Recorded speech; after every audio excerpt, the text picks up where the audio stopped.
just toxic white males. It's Toxic Femininity, brought to you by Midnight's Edge. It's Monday night, and you're watching Toxic Femininity here on Midnight's Edge, as you just heard. And with me is the toxic females of the Fandom Menace. Well, a few of them anyway. We have Alora, the OG Star Wars Legends gal. How you doing? I am doing great, and I'm excited for all three of these topics and us to expand on them. You guys are probably get pretty raged about everything that we're going to talk about. Yeah. The Rage Show. Rage! It's going to be a rage one, especially the last one, if you guys don't know. White female rage and black female rage and Native female Native rage. American female Everybody rage. rage. And white male rage in the background. Wait. Can we call it a rage rainbow? There you go. Rage Rainbow. I like that. Rainbow rage. And we also have Miss Lorena Creel. How you doing? Hey, I'm doing good, Tom. And great to be here with you and these lovely ladies and our amazing on fire chat. Well, it wouldn't be the Toxic Femininity show without that amazing smile.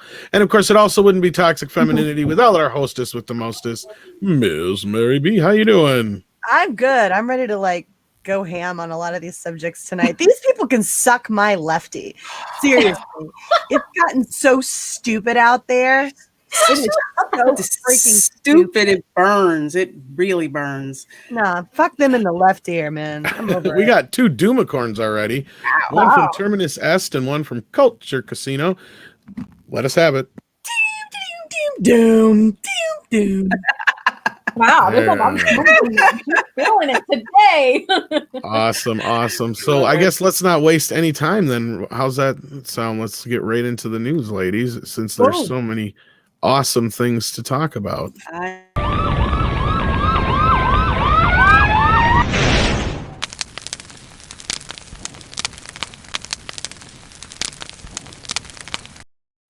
All right, guys, we're checking our first topic over to Lorena Creel.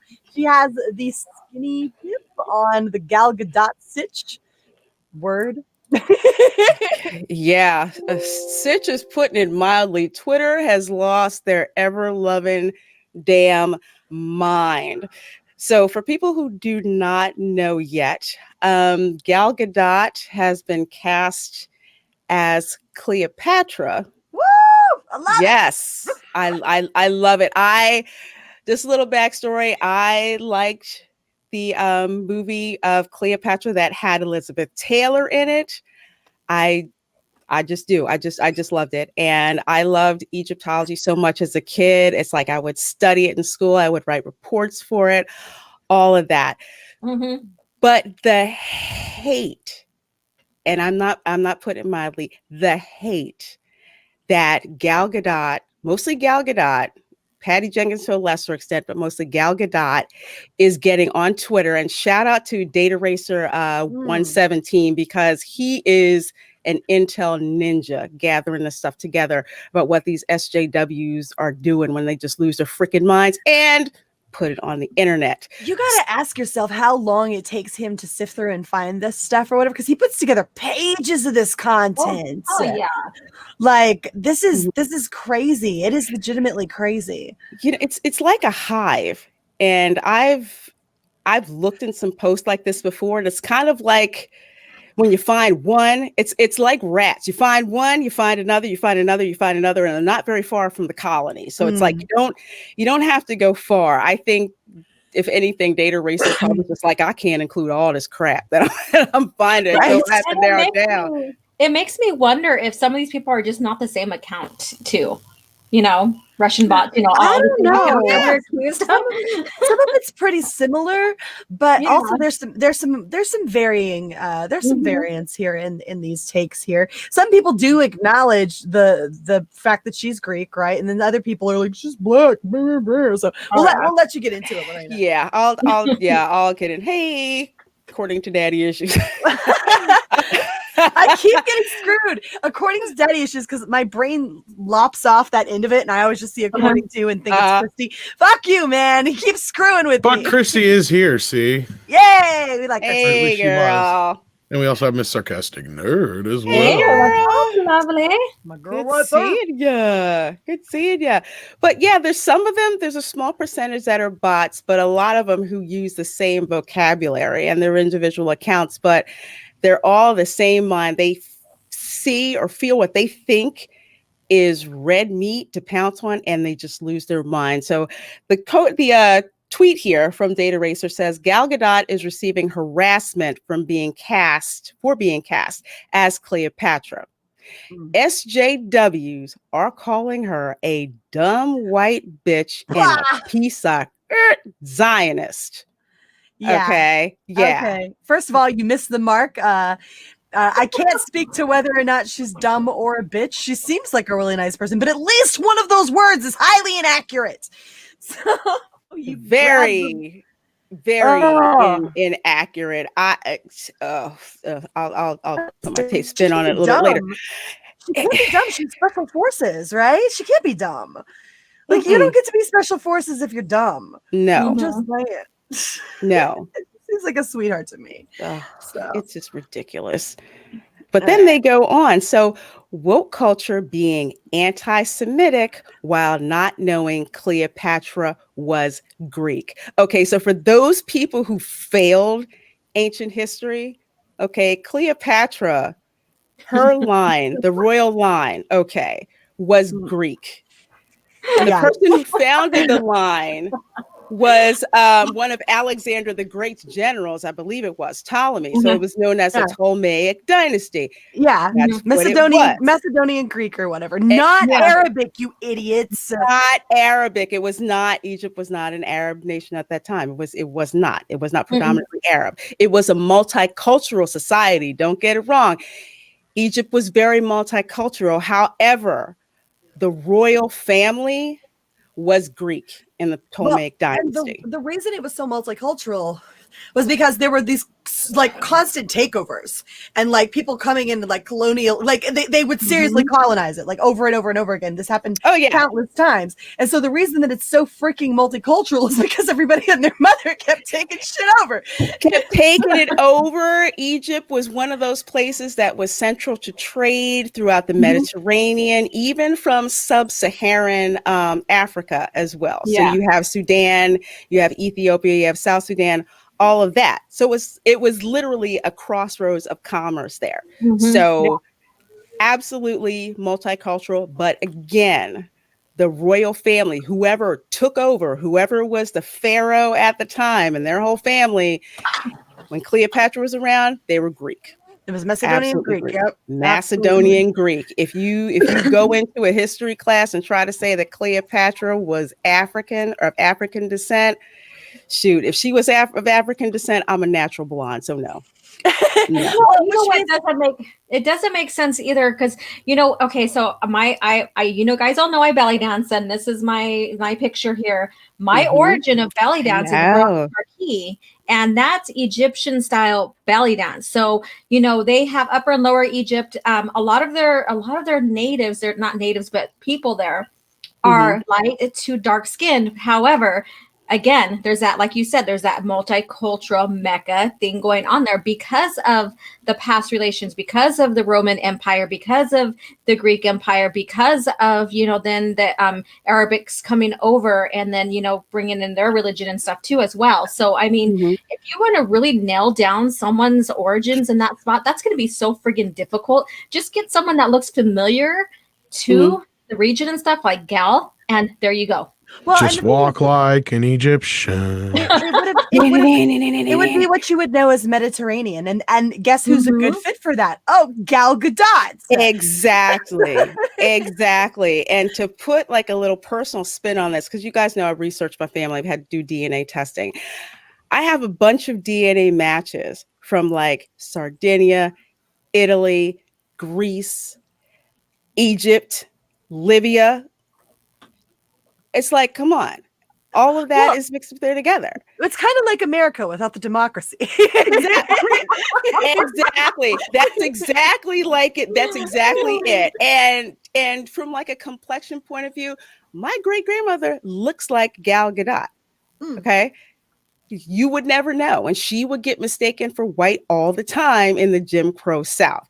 And she would tell stories about that. And you brought up something wonderful earlier that you were talking about, Lorena, where you're like, this thing about her being Black or whatever, that's a myth. It's like an urban legend. Mm-hmm. Yes, it is an urban legend. I don't know how the heck it got started, but I've heard it like all my life where people are trying to say Cleopatra was Black, Cleopatra was African. I don't know how they got started, and I never saw anything in history books because I was looking. Cleopatra Jones. That's probably with the big fro and the gun and the bell bottoms and the high heel boots. But yeah, it's an urban legend. I said now Queen Hatshepsut, which was King Tut's grandmother, she probably would have been of African descent, but that was millennia before the Ptolemaic dynasty. But for some reason, this fallacy is out there and people just glom onto it. They don't fact check it. They don't verify it. It just gets passed around and people latch onto it as if it is the truth. And it's like taking a piece of fruit from like a starving animal. They don't want you to take it. Do not take this away from me. I get like. Well, and what's really insane to me is the people who are putting this, like it's Egyptian. Well, you don't know who her mom was. Well, actually, we have a pretty decent guess who her mom was. Not that we know. This has been debated was actually really inbred. Yeah, exactly. This is very incest generation. Inbred. As a matter of fact, I looked it up and on one of the sites, I think on history.com, where they actually postulate that her mother was her father's half sister. Exactly. It's likely that her mother was either her aunt or her half aunt. Because that's how they did it. That's exactly how it's why ancient Egyptian, it's why people like Tutankhamun only lived to be only like 16 years old, because they were so inbred that they were literally the R word, right? Like these people were literally deformed in many ways. And so like, yeah. And I saw a documentary where they came up with this face specifically, where they went and they like did the plaster and everything. And it was this highly scientific procedure where they found out that this is probably what she looked like. Do we have a side by side for Gal Gadot here? Do we have a picture of Gal Gadot? Like, I'm not saying that she's actually not as anywhere near. No, as I pretty don't. as Gal But I Gadot, have some other fun stuff here. But look at that. Better. Look at that skin tone. Look at those eyes. That looks like, in terms of outside of the nose, that's Gal Gadot right there. You couldn't really have hit the head, a nail on the head more properly than you did with this one. Gal Gadot is absolutely perfect casting for this one, at least as perfect as I think we can get, knowing as much as we know. This girl was Mediterranean, as you would know it today. Like that's where you're shooting. Like she's a shoe-in for this. Why are you people so well? I'll let you read some of the shit. Before we get to those, I've got some funny ones if you wanted to cover those real quick. Okay, sure. Yeah, these are great. This is somebody bitching about whitewashing. Okay, but why is there a white guy playing an Egyptian? Please tell me you're joking. That's Rami Malek. He is Egyptian. I was gonna say I saw what this dude was in. And then this is the better one yet. This is one that, and I got to give props to Christy for the first picture. She sent me the one of the realistic looking interpretation. And then the last two, these were from that Star Wars girl. And this is the best one. Hilarious. Bruh, I'm going to play the race card on this one. Why didn't they cast an African-American woman? After all, do your research. She was an African-American woman. Cleopatra was from America? Maryland, I believe. You've been clowned. People, do not let your kids procreate. No. Just don't. No. And the thing is like when people think of Africa, they automatically think all Black race. Yeah. And that's not true whatsoever. No, that is sub-Saharan, and people forget that there's North Africa as well. That's kind of what threw me off about some of my DNA results. I'm like, why the heck am I getting, partially North Africa? Well, there are some sub-Saharan African countries that border North African countries. And before there was a slave trade in the Americas, there was a slave trade into Muslim countries, which went from West Africa through the Sahara Desert and into Egypt. It's like people don't understand. Well, it's like people don't understand that Africa is a continent. Okay, you have multiple countries. Like, it's just like, okay, so America is largely a white country, right? But just below us is Mexico, and most of those people are Hispanic. We all live on the same continent, you fucking dumbasses. Well, right? That's like saying, okay, all Native Americans are the same. No, even our, like, how we look from like Lakota to Dene are all different. Yep, I found that out when I found out our native was not Seminole from Florida. We were from the Yucatan Peninsula. That's, you know. Turns out when you look at someone and you make a snap judgment based on partial information and their appearance only, you're probably going to spout some racist shit. Sorry, honey, I'm more African American than she is. Oh, Lord have mercy. Oh, so let's pop up some of this, shall we? So this is what Gal Gadot said. So on the right is the announcement from Deadline Hollywood. Mm-hmm. And on the left, we have what Gal Gadot tweeted, who said, "I love embarking on new journeys. I love the excitement of new projects, the thrill of bringing new stories to life. Cleopatra is a story I wanted to tell for a long time, a very long time. Can't be more grateful about this A-team." Now, Cleopatra is one of the most glamorous roles you can get. Mm-hmm. You can absolutely get. Oh God, I hope they unroll her out of a carpet. I hope so too. Yeah. They has to unroll her out of a carpet have, like, and silk over her head, her brooch here. Oh my God. Stylistically, turquoise and gold with some nice curls that just lay and frame her face right. Oh my God, she's so perfect. And then the red lips. White. Yes. Mm-hmm. And just like you want this, don't you? God, she's gonna kill this.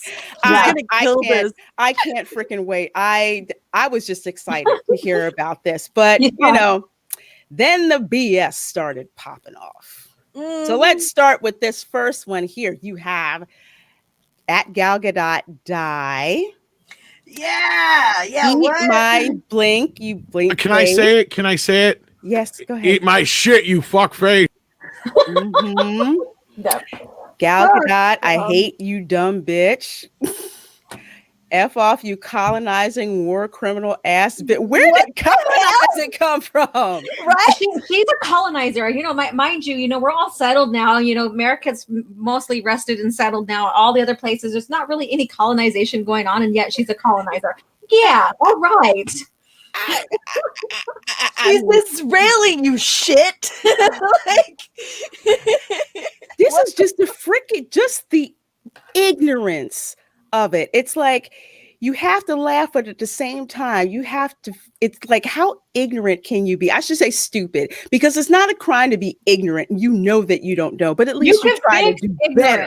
Exactly. You but you can't. No, you cannot freaking fix stupid, even with a.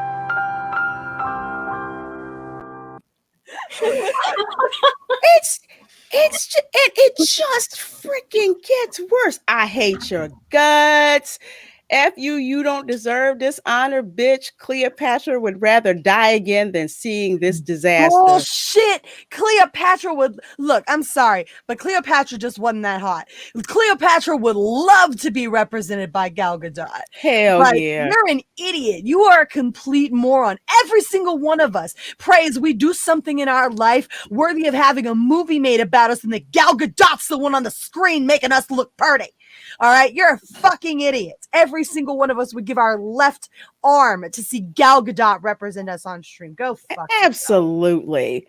Of course, here you go with the dumb bitch thing again. I guess, yeah, it's the same. Oh, let's see. 1, 2, 3 with the at Nefertitties. Okay, that's kind of funny. Nefertitties. That's kind of funny. I gotta say, that's Nefertitties. That's kind of funny. That's kind of funny. Still stupid for tweeting that. But well, it's obviously a bot, or it's a copy and paste job, because you got different timestamps there. Yeah. Yeah. But that's hilarious. I like that. I kind of want to change my Twitter name now. Nefertitties. And they're going on to you ruined. It was at this moment Lorena's head blew. Yes. Oh my God. I just saw freaking red everywhere the more I read.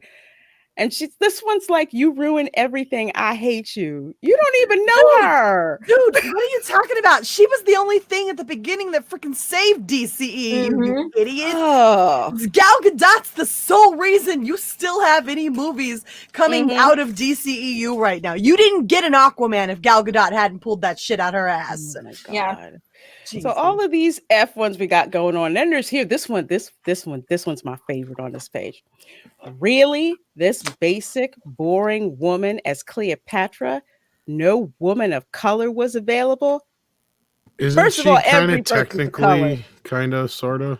She is. She's not a Yeah. I was going to say, you want to really fuck with these people's minds? Cast some Asian lady as Cleopatra. That'd be amazing. Oh, dang, I would love that. Yes, please do smash that like button, guys. Yes, please Please do. do. Oh gosh, F. Gal Gadot and Patty Jenks for this tone deaf and insulting choice. Never forget that stupid Imagine mess. Okay, well, Jeez. yeah, ridiculous. Holy cow. Imagine But that wait. being a bad idea. But wait, there's more. There's on more. and on and I have to on say and it like on. I know STFU Zionist.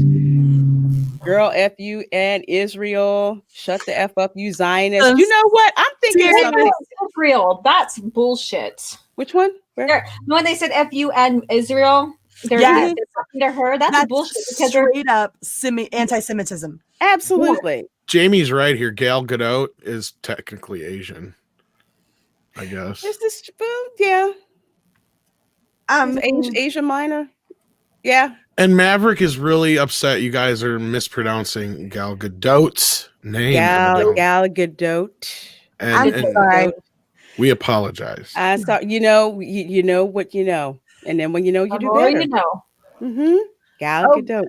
I have never called her Gal Gadot. I'm not starting tonight. I'm sorry. I'm sorry. The French in me kicked in and said Gadot. So I'm gonna say. My darling, you are talking to a Kentuckian. You're just lucky I'm not up here saying wash. Okay. We got the gal got it. She's just a wonderful wonder woman, and she's so amazing to see a girl up there doing such manly things like whipping around a lasso and all that stuff. Daddy used to get so like he could lasso up like 3 cattle head in one try. Did Tom just mansplain my actual accent to me? I think so. I think so. No, I'm just having fun with the whole it's all good. Now you go ahead and get Tom. I'm done. I'm sick of this shit. You just wait. I'm telling a story of these fine people. Get out of here. Oh, fine, Mama. You just huff. He just man-interrupted too. Oh. She will not take a lecture from you, Tom. She will not be lectured to. I'm getting sick of your shit, Earl. You should know down in the South, a man can't win no damn argument. It's just a fact. It's a fact of life. This is true. One of the things that I notice about this page when they're yelling Zionists everywhere, can you imagine if somebody said this and instead of Zionist, they said BLM? Oh yeah, no, it wouldn't fly. How well would that go? But this is some straight up anti-Semitism bullshit. Like this is like basically screaming death to Jews, right? Like that's essentially what these people are saying right here. Is they're wishing her to die, and they're doing it based on the fact that she's a freaking Jew, right? And that's insane to me. Like. It wasn't even that long ago, guys. It was less than 100 years ago that we were fighting a world war to try to end the genocide of these people. What the hell is wrong with you? What the hell is wrong with you people? Actually, I swear to Bob, the next person who calls me an N-word, and by N-word I mean an Aussie or whatever, I'm gonna go ape shit, because I'd like to point out some actual ones right here on the screen. Jeez Louise. And that's she means by N-word North Carolinian. That's what she's talking about. That's not that. Don't go there. Did I not tell you to get back in your room? I've had enough of your shit. Oh, bless your heart. Oh, that's an insult right there. It could be an insult or pat your head, or I really want to stab you right now, but we're in public.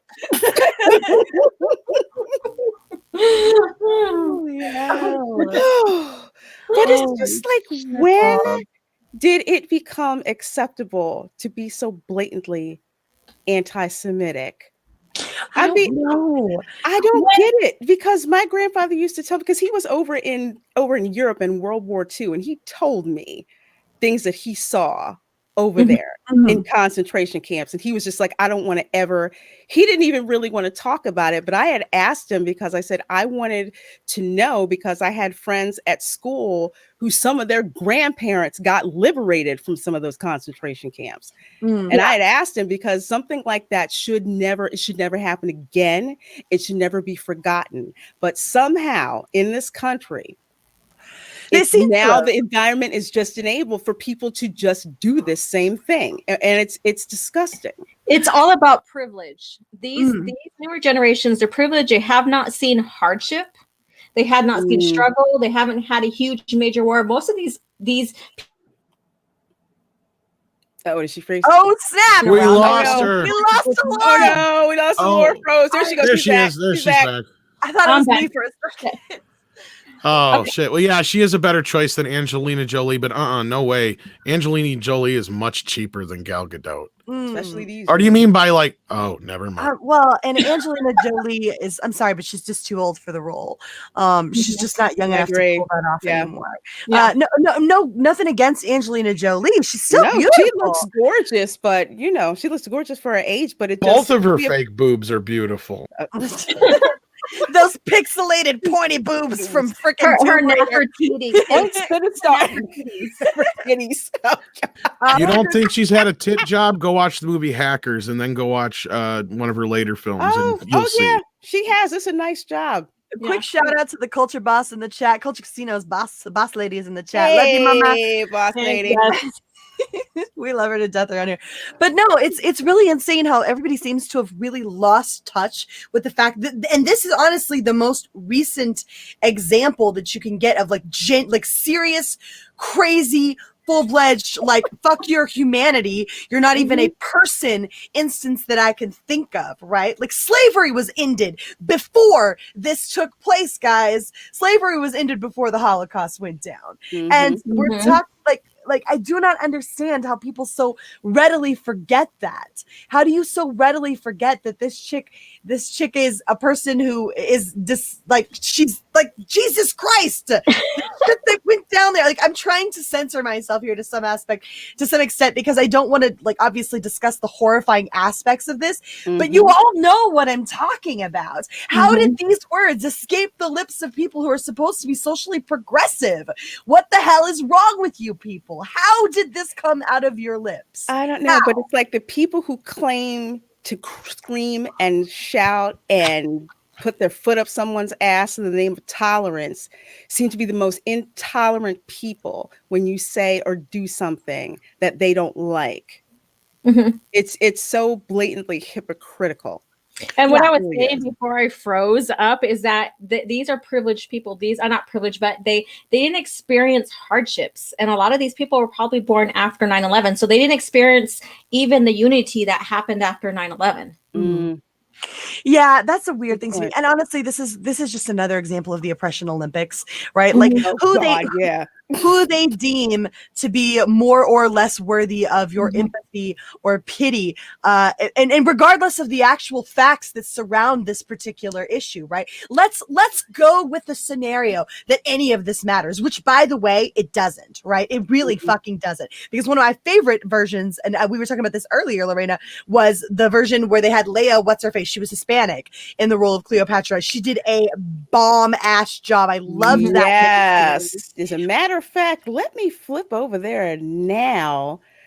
So this is from the 1999 miniseries Cleopatra, starring Timothy Dalton, Billy Zane, and Leonor Varela, who is Chilean. I loved the hell out of this miniseries when it came out. Billy Zane did surprisingly good too, by the way. I did not expect him to make a good Mark Anthony, but he did. He really did. He played the heck out of that part, and he looks so. They both look good. Yeah. doing it. But it's eye candy. interesting. It's very good. All of them look good. Yeah. All Yeah, of them look Candy, good. right? I was about to say, don't get me started, please. That girl's wearing some sheer yellow stuff right over that golden skin, and I'm about to lose it. But I find it interesting that when and I'm not gonna play this for very long time, but this is the trailer from the freaking series. I'll play a couple seconds and look at the actress and who does she look like? You're very young to be a goddess. I am the daughter of Isis. Oh my God! Yes. The youngest queen of Egypt, Cleopatra. I have such a lady boner right now. Like, seriously. Who does that look like? It looks like Gal Gadot. Perfect. Exactly. It's perfect cast. And she was a good little actress too, right? Like, Yeah. She played the hell out of that part. yeah, she Ooh, when the library burned in Alexandria, oh my God, I felt it. She was so distraught. I felt it. God, what was she said? She's like, our greatest treasure is burning, and she goes like she goes to like run for it, and they grab her by the arm. My library. And like Jesus, like if this movie is half as good as this miniseries was, it'll be great. It'll be great. And Gal Gadot is great for this role. She really is. Absolutely. I mean, and this was in 1999 that this came out originally. Where was the outcry then? Well, because we hadn't entered into the oppression Olympics yet, Lorena. Yeah, we weren't in this era. We're not in the time frame we're in. Crap. Now somebody's going to try and cancel this. Yeah, don't bring it to their attention. They'll try to cancel it, and then we'll lose this awesome video, right? Like, okay. But no, like so. let's assume let's follow this to its natural course's end here, right? Let's say that what it is that they're saying is correct, and that you should have people of the correct ethnicity playing these roles, blah blah blah blah blah, which I don't personally agree with. These are the same people who were saying, oh, it's perfectly fine for a black girl to portray a Danish fairy tale like Little Mermaid, right? Like, you people are insane hypocrites. You're calling out someone who is legitimately ethnically correct for the role, but you're ignorant and you don't understand that. But meanwhile, you're over there pointing at the Little Mermaid and going, this is fine. This is fine. You guys are flaming hypocrites on this subject. If you follow this to its course's end, right? If you land there, then you can't turn around and in the same breath say that it's okay to appropriate historically white characters for black people. You can't do that. You don't get to do that. It's one or the other. All right. Stop speaking out of the side of your mouth about everything. Clearly, and you don't even know what you're talking about this one, because she's actually Mediterranean. She actually works for this role. Jesus Christ. I can't. I don't believe. It just freaking makes my eyes bleed. Revan, I agree. Cleopatra IRL, at least according to today's standards, isn't particularly pretty. Now, back in the day, I think you would have considered her pretty. You're not working with the same kind of standard that you would have been working. But you know what she really was? She was a seductress. I was going to say, considering how inbred she was and all that kind of stuff, I think it was either Andre or script director was talking about it earlier. Just like, the fact that she was probably, fair of skin and all these other things, and she didn't have any diseases and all these other things at that time, all her teeth. Yeah. These all things could be interpreted as beautiful, in their time period. And of course, you also have to think that, they didn't have all the modern amenities we have now to where, ladies can make themselves look a lot better than they normally would if they weren't able to do so, under certain conditions. So it's like you didn't have things like a shower, right? Yeah. And they had makeup and stuff, but usually it was like some really crude kind of crap. Makeup was stuff that wax. Makeup was stuff that was reserved for people who had higher status, right? Makeup was something that you're looking at a bust of a face that isn't necessarily made up the way that she would have made herself up, right? And so you have no idea what she would have done to alter her own face with the tools at her disposal. But compared to the other people who were out sleeping in dirt huts and doing their best to, not smell like ass train the next day, she. Like this. So Cleopatra had a purty mouth. she would have been well groomed, and Cleopatra was something that a lot of people aren't considering when you're saying, oh, like she's not that pretty.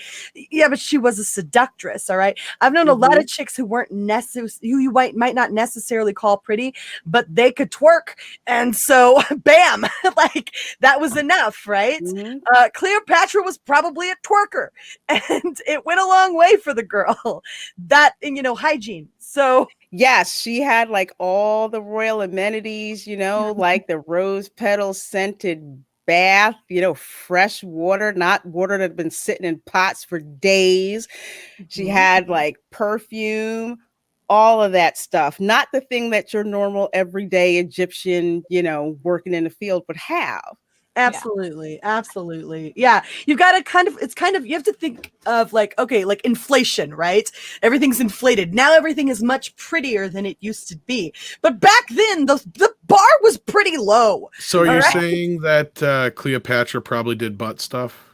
I guarantee Cleopatra did butt stuff. Yeah, Egyptians did some freaky deaky stuff. I know. I just wanted to get you guys talking about it. They were like, hey, I'm that just cow. saying. Wait, guys, I gotta go. That cow looks horny. All right, your inner Steve is coming out. Steve would only give that a 3. Oh man. But yeah, but they did mess around with animals. Just saying. yeah, it's in the artwork too. I'm saying, just okay, yeah. But one thing also to point out, when they say love all of God's creatures, they don't mean love all of God's creatures like that. Just saying. Oh Lord. I blame him with the butt stuff. I blame Tom with the butt stuff. He started it. No, play a little more of this shit, because seriously, look at this. Okay. Here we go. You ready? Here we go. Seduce the most powerful warrior on earth. There is only one bed that is safe for me. Hey. Their love. That's right. Change the course. Bam, chicka, wow, In Rome, greatest empire. I always try to pause it here anytime. Dude, she had a thick accent too, right? Like that's like she was still rocking her freaking Hispanic accent. Yeah, she was rocking her accent, and I did not give 2 flying fucks. All right, I really didn't care. Right, as an ignorant white chick, I was like, that could be an accent. I was just too busy just looking at the beauty of the whole freaking thing. I'm like, man, you worked that. Okay. Now, it was asked in the chat earlier if you guys had all seen the original Cleopatra from 1963 or not. No, yeah, I haven't. I have. Yeah. I love it. It's a very notorious film.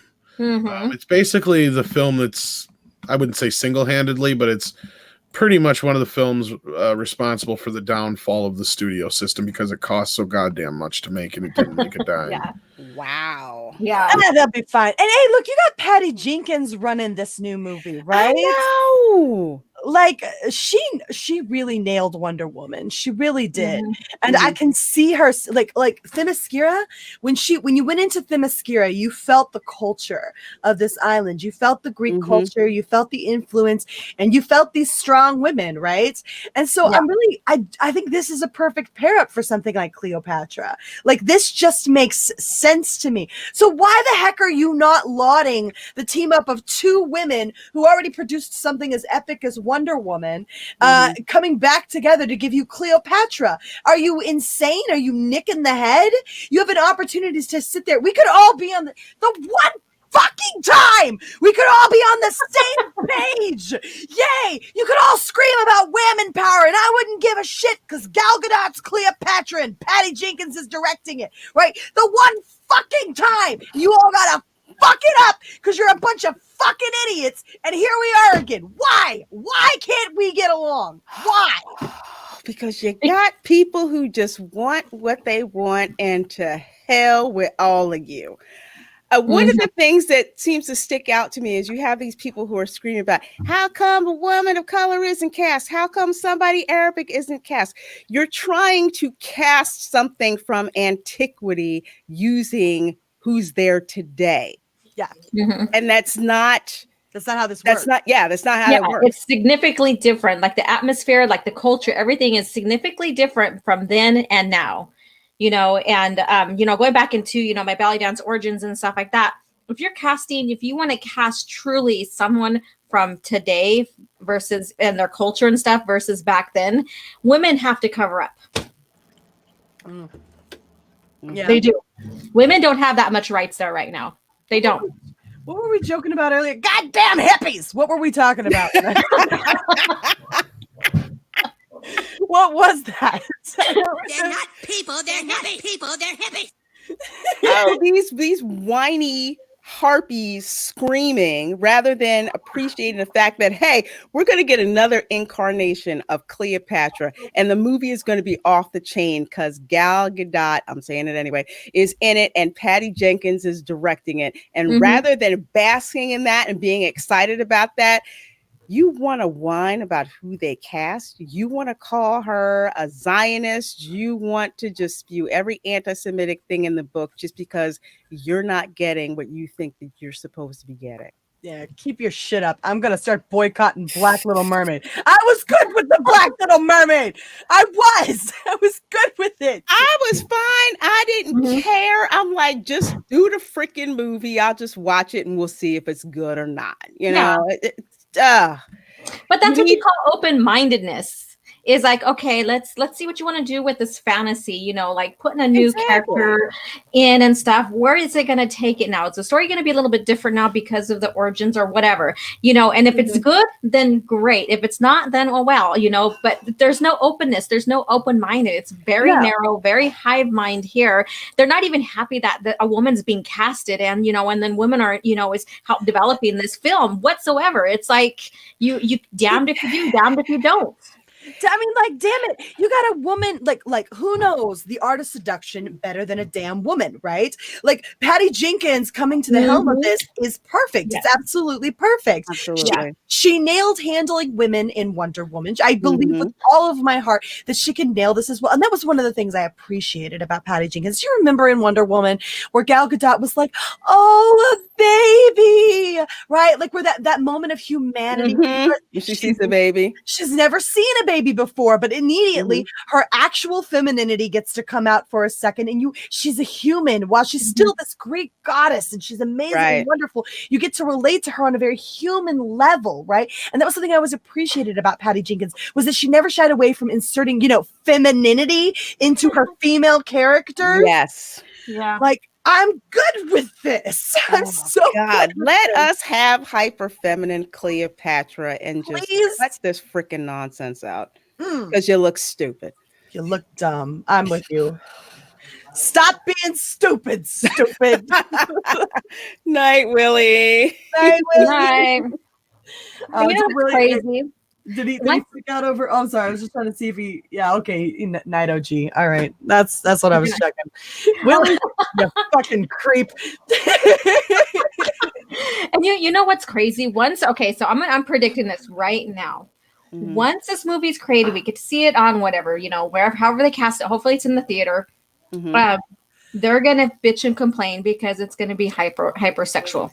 Because she's going to be the seducer, she's going to be the temptress, because she's going to be the strong female character who uses her feminine wiles. Yeah, exactly. Uses her strength. Complain about that. Watch. You know what? I guarantee it. We need to tie them heifers up and throw them in a closet. Oh my God! Hey, girls, will you help me hide a body? It doesn't have to be in one piece. I'm just saying, like. If you don't understand, like back in the day, all right, so Cleopatra is the queen of Egypt, right?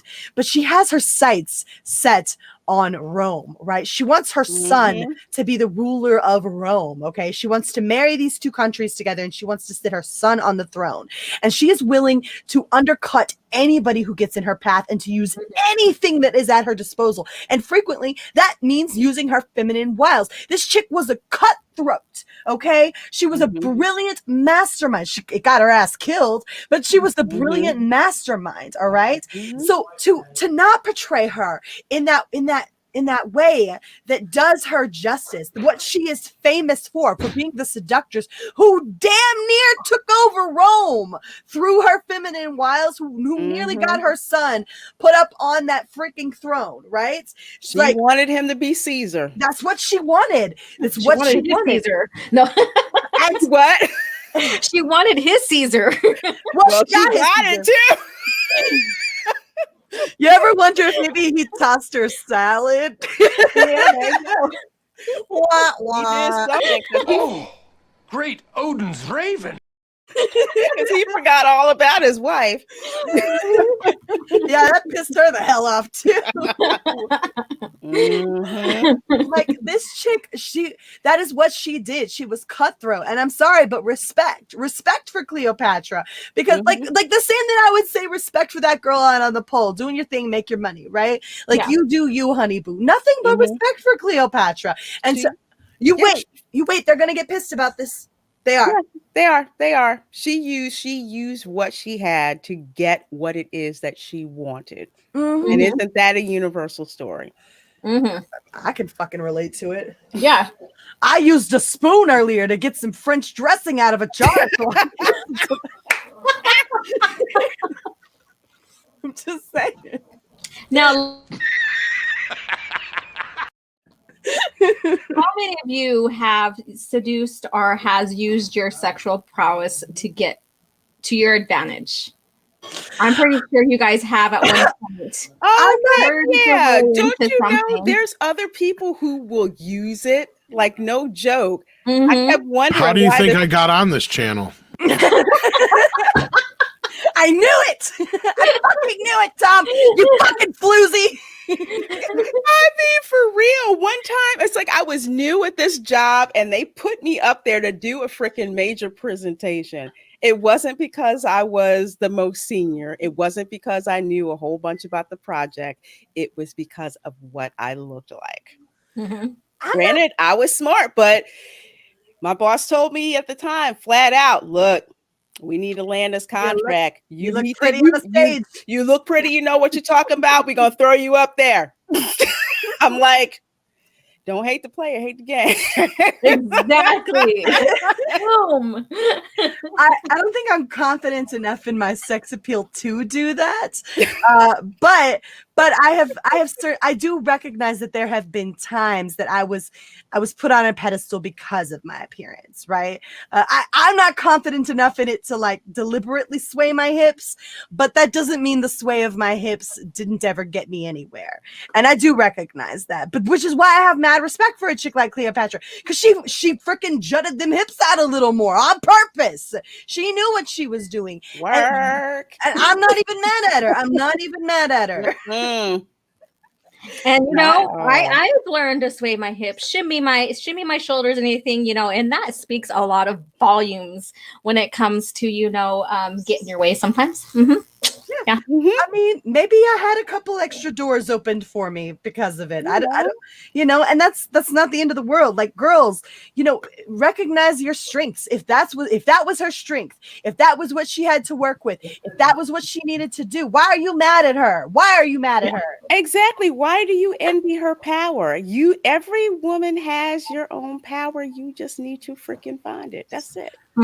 That's it. I'm waiting for them to say she's like, never mind, I can't do this.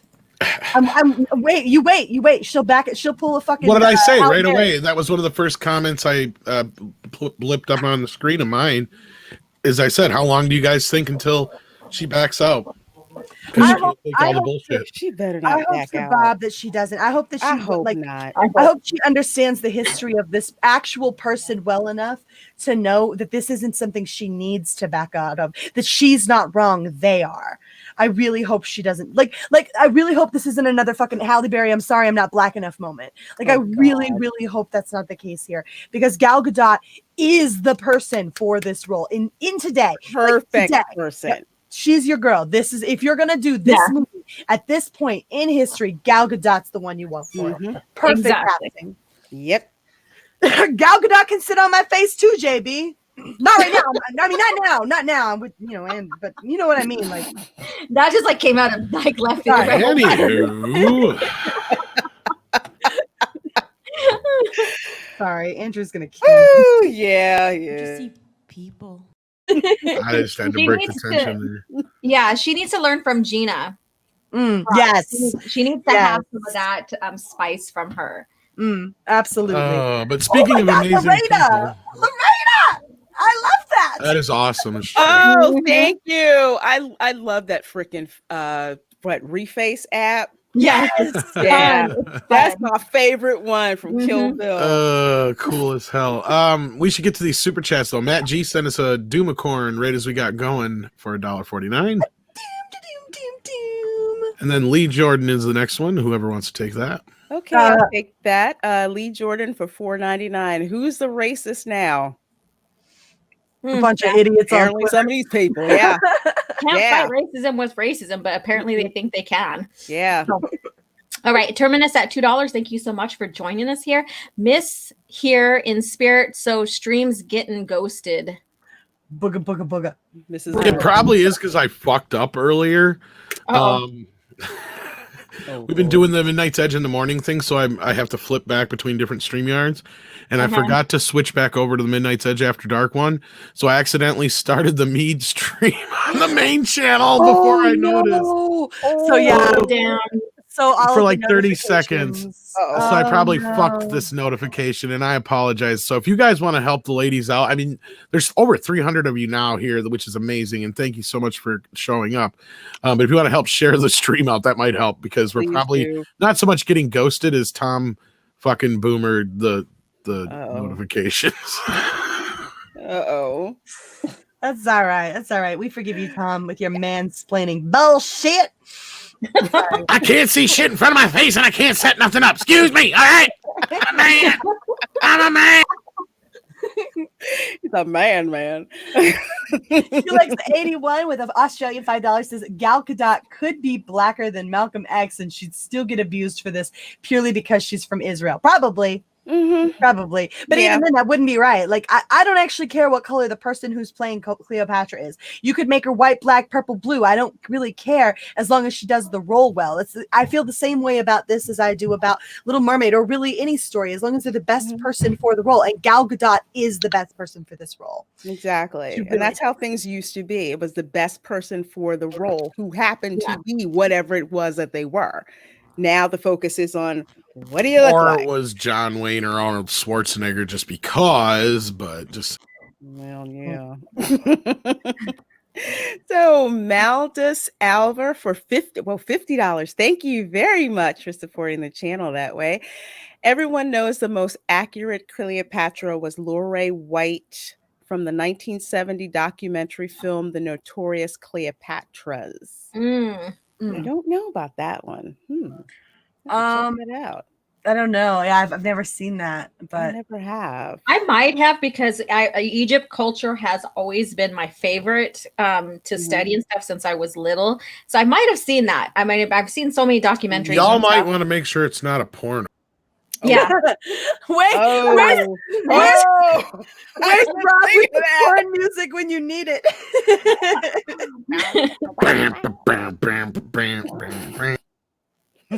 There we go. All right. We have Larry. Thank you for joining us at $1.99. It looks like a super sticker. The thumbs up. Thank you so much. All right, we got Fat Steven Seagal beat up Gavin Newsom for Canadian $2. He says, Tom is Reese's Pieces American. # love you so much. What does that mean, Reese's Pieces American? Probably different colors, but I'd say more like a Heinz 57. It would probably fit. There you go. I like that. I like that. I'm like 80% Irish and 20% full of shit. Oh, Lord. Only 20%? Oh. Depends on the day. Willie Woodward sends us $5. Thank you. Says, hey, you lovely ladies. I thought I should pop in and say hi. Also, hi, Alora.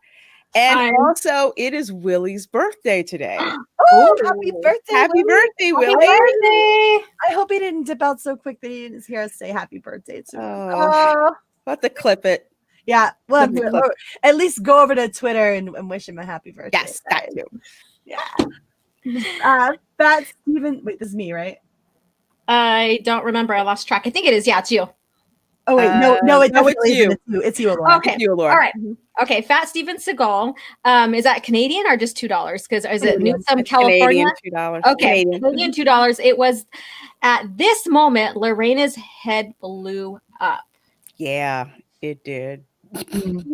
Yeah, and not I seriously, when I seen this, I was like about Gal and them just like hammering down on her for their political bullshit stuff. I'm like, holy shit. I mean, you guys just get your heads off of this social justice bullcrap and go learn your friggin' history. It's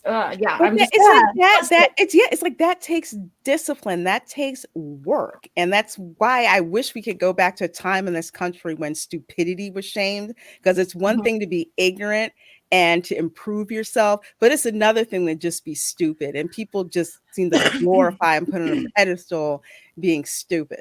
And what was funny? What was funny while all this was going down, I was like, I got done watching my history art videos, and then I turned on History Channel, and there's nothing but Egypt on there. I click onto Twitter, and I see all this bullshit come down. I'm like, should people just go ahead and go watch, a History Channel right now, because they're talking about Cleopatra right now? History Channel, read a damn book. Oh God, I used to drive the librarians crazy when I was in school, because I'm like, did you get this book in about Egypt? Did you get this book? Can I keep this longer? Can I keep it? Well, bare minimum. I think there's a bare minimum baseline here. If before you shoot your mouth off, go check Google. Seriously, like you have Google, right? You have that. You have no excuse for running your mouth out of such blatant ignorance. You really don't. Freaking gracious. Yeah, we're in Google age right now. Go use it. Lee Jordan for $4.99. This discussion reminds me why I don't have Twitter accounts. It makes you either an idiot or brain dead. Well, look, I think we all manage pretty well on Twitter, although we do take breaks from time to time to maintain our sanity. And look, I think Twitter, obviously Twitter is a cesspool, right? It is a cesspool. Twitter is like the most Isley cantina. I've been there for so many years. All my friends are there.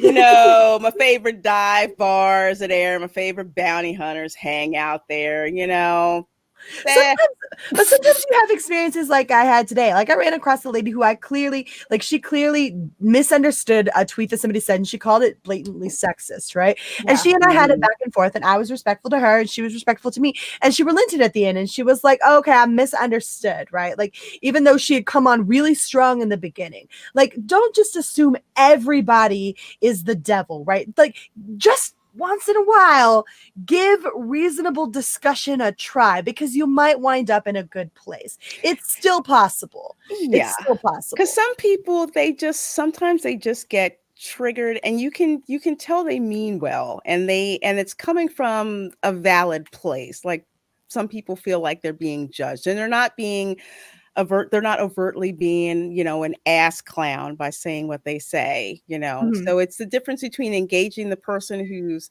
passionate about their position and engaging people who are just a-holes. That's, yeah, totally absolutely different.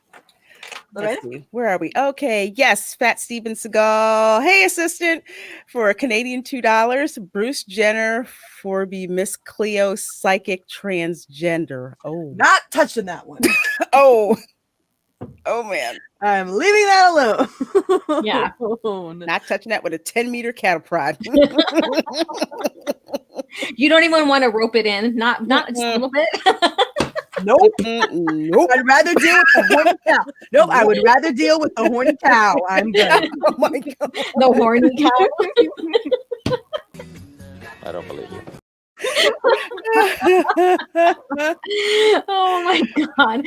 Okay, so we have Coolix81, Australian 2. Critical race theory makes all this racism okay.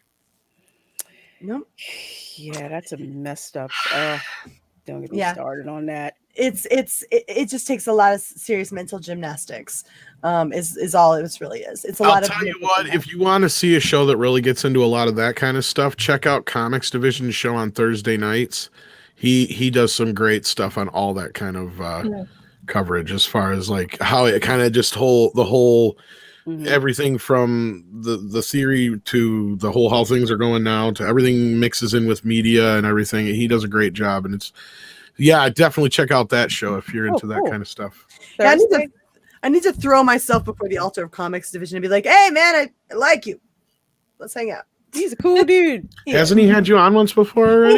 He has, but you know me, I've been busy and stuff on Thursday. Yeah, I was gonna say usually you just gotta let him know you're available. He's pretty lenient about it. So yeah, I gotta holler at that he guy. lets me get away with sleeping all the time on the show. You need to sleep at some point, Tom. You ain't never sleep no more, Tom. I keep catching you falling asleep at your chair. You don't get nothing done that way. I'm just saying, this is why. Well, this fucking moonshine ain't gonna make it sell. It's not my problem, okay? You have a problem. I have a problem is I don't have enough moonshine.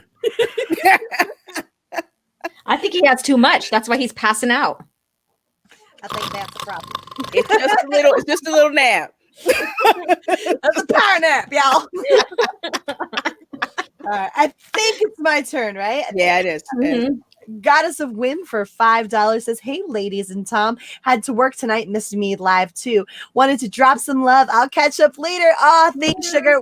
You know we appreciate the support you guys show us here on this. We can't do this stream without you guys, and we love you so much for being here and always showing that support. You're awesome sauce, so thank you. Yes. So we have Snail Messiah for, is that Dutch, what is that, $20? Which currency is that?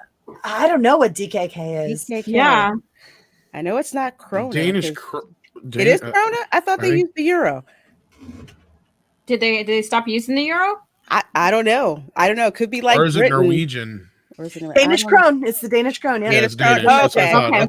Okay. Cool. All right. My first instinct was right. Okay.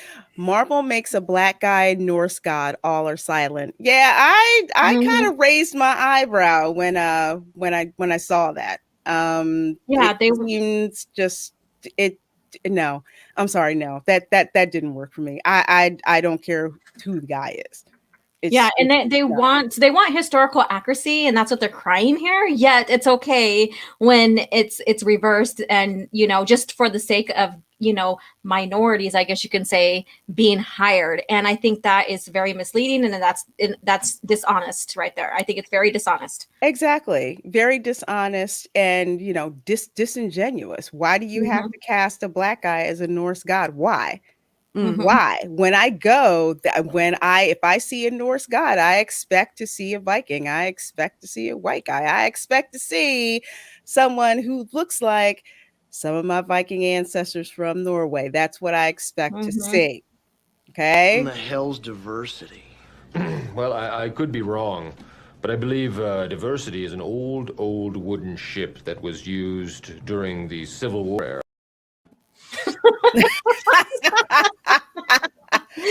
Before I forget, shout out to you Danes for keeping your currency like the UK.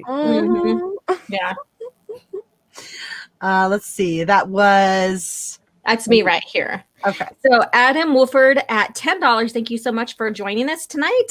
That means would have to read history. Okay, they can't do that. They would know she wasn't black and full African, part Greek. Brother and sister married each other to give birth to Cleopatra and brother. And Cleopatra, basically, isn't that a Greek word anyways of a name? I think I'm not sure, but I do know she married her brother. Yep. Yep. Chick straight up married her brother and then killed him. Yeah. Black Widow. Way. I don't think she wanted to, though. I'm pretty sure she hadn't wanted to marry because he was a kid at the time. Yeah, he was I think 10 years younger than she was or something like that. He's a child. You're gonna bone him anyway. Fuck. So she was a cougar then. If I remember correctly, it was like a Civil War thing going down, and Caesar came in, and he was like, "You're gonna marry your brother for the peace," and she was like, "Fine," and she killed him. So, fine, I'll marry him, and he's dead. Yeah. Boy, that escalated quickly. Coolix81 for Australian $2 says, cast Peter Dinklage in blackface as Cleopatra. No, that is funny, but no. Oh, lots of yes. No, we're not doing that. Make it Mark Antony. Oh, I can see that. I can see that. That's some risky casting. I like that. I like that. Well, Willie Woodward for $5. All right, I got to go. Take care, chat. Take care, Tom. Take care, ladies. Night, OG. Oh, you didn't say cue the Egyptian banjo. Shoot. Did we accidentally skip over one of Terminus's one, or did I miss it? I only saw Miss one. Here's the Spirit. Okay, got the miss. Maybe I missed it. Can you copy and paste it or say what you said in the chat? And we'll grab it reread again. it. We'll make sure we grab it. Yeah, sorry about that, Terminus. All right. Do you want to grab this one, Laura? Yes, Adam Muford at $5. Egypt was conquered by the Ottoman Empire, yes, in 1492, and the original Egyptians people were driven back south to the west and to the west. Yeah, there was like different empires throughout the whole history. You know, when you look at it, because of the hub and where it's at, because of the Nile River, because of the Mediterranean Sea, and of course because of the Arabic world there. So it was that shit got taken over all the time. It was basically like different mafias just moving in on a regular. Because everybody wanted Egypt. Everybody wanted what Egypt had. They moved in for 5 minutes. It was like, I'm taking over, see, and then they got killed. Yeah. So we taking over now. Bitch, it's our turn. Then the next one in the line was like, I'm so glad you're here. Pew pew. Yeah. Magic $5 says, oh my God, Mary, like, why are these people so anti-ceramic? What did pottery ever do to them? Like, what?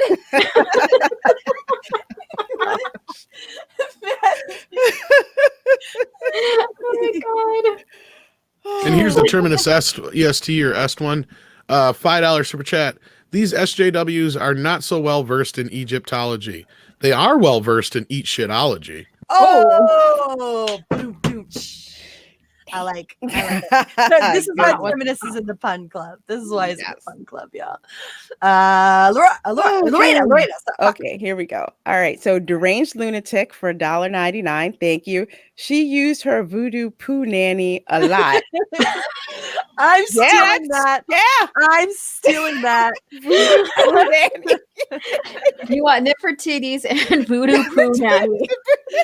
I'm changing my name right now. I don't give a fuck. My pronouns are now voodoo poo nanny. Oh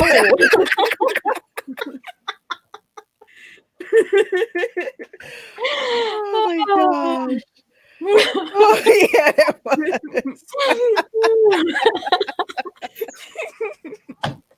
Okay, let me give my act right now. Okay, well, $5. I once rubbed my chest to try to get out of a ticket, but I got maced, tased. Maced and tasered. Dang. What the hell is wrong with you people? He didn't have the voodoo poo nanny. It would have been fine if you just had some Nefertiti's. You know what? I bet you that was a lady cop. I bet you it was. Like, no, this fool didn't. Oh, no, you didn't. Oh, Lord. Okay. It's a Laura, right? Shit. No, I didn't. Okay, fuck.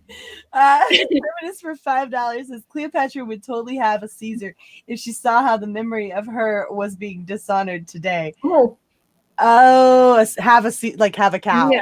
I'm tracking. Yeah. I'm tracking. I'm tracking now. All right. Let's see. We have Matthew Sturgis for $24.99. Thank you. Ladies and Tom, thanks for being awesome. I want a Cleopatra story with Gal starring Gina as Caesar.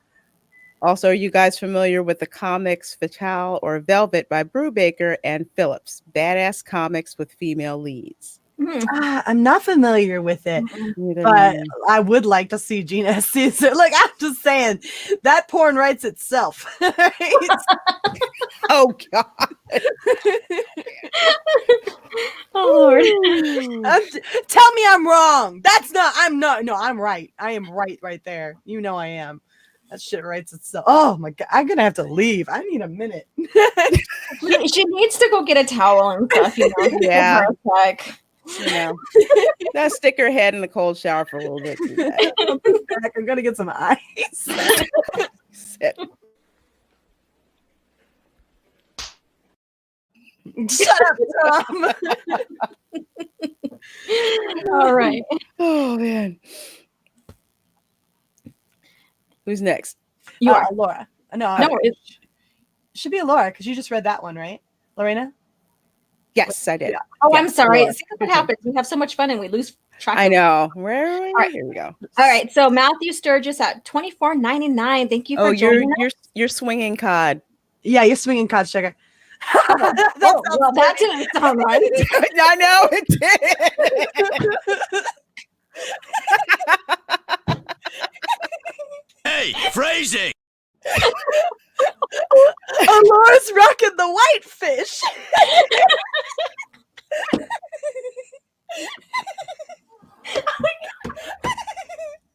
I am so glad my mascara is waterproof. That's all I'm going to say right now.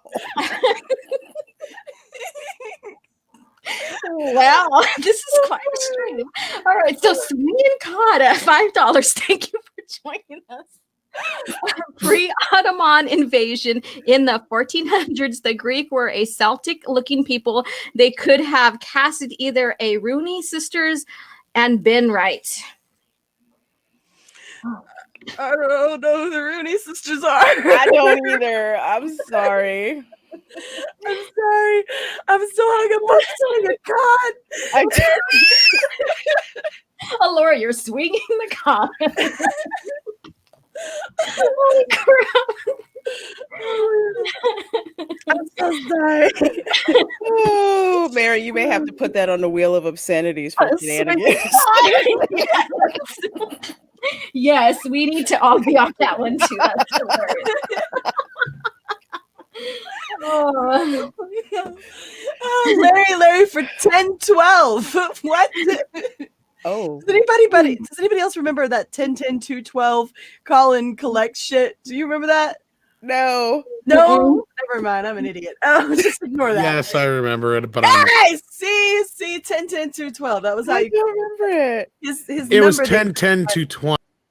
Oh, okay. 10-10-2-20. I don't know. It reminded me of that. She's a lady. Wait, that's not what I'm thinking. What? Damn Smart 2? That's a song. I don't know the song, but it's from Tom Jones. She's a lady. It was in Miss Congeniality. Whoa, yes. She's a lady. That's what I'm talking about. She's a lady. Hail to Mary Mary, Lorena, Alora, and Tom Frank Marshall. I'll just add Congo, Connor. Keep the lights on. Keep freely expressing yourselves every day and every Monday. I miss Candace. We miss her too. Yes, we do, Candace. Terribly. Yes. I heard Congo. Oh, Lord. Here we go. It's fine. I handled it, Frank. Get out of here. All right. Congo's on HBO Max right now, by the way. I get like 20 cents a month. Oh, Robin Huckleberry for $2 says, "Love you, ladies." Mwah. Mwah. Love you. Thank you. Oh, Willie Woodward's all you, Alora. Yeah, there you go. Oh, okay. Willie Woodward at $5. Damn, I love hanging out with you ladies, Tom and the chat. I'll leave for reals for really in a second. You ladies are sweethearts, no creepo. Sure. Happy birthday. Aren't you supposed to be going out to dinner with your wife or whatever? Go. Happy birthday. Go. Go enjoy yourself. Birthday. Happy birthday. Mm-hmm. Oh my God, when Mary swings around her cod, it's with a porpoise. All right, fine, whatever. Fine. Oh, Lord. All right, we're gonna go ahead and get into our next topic. Holy shit, that took forever. And Wow. that took forever. So let me go ahead and share this screen here. Let's see. I'm using the P. Right. Thank God. I love it. I love it so much. All right, let's go ahead and share this article here. Holy hell. We're gonna run through this with you guys here.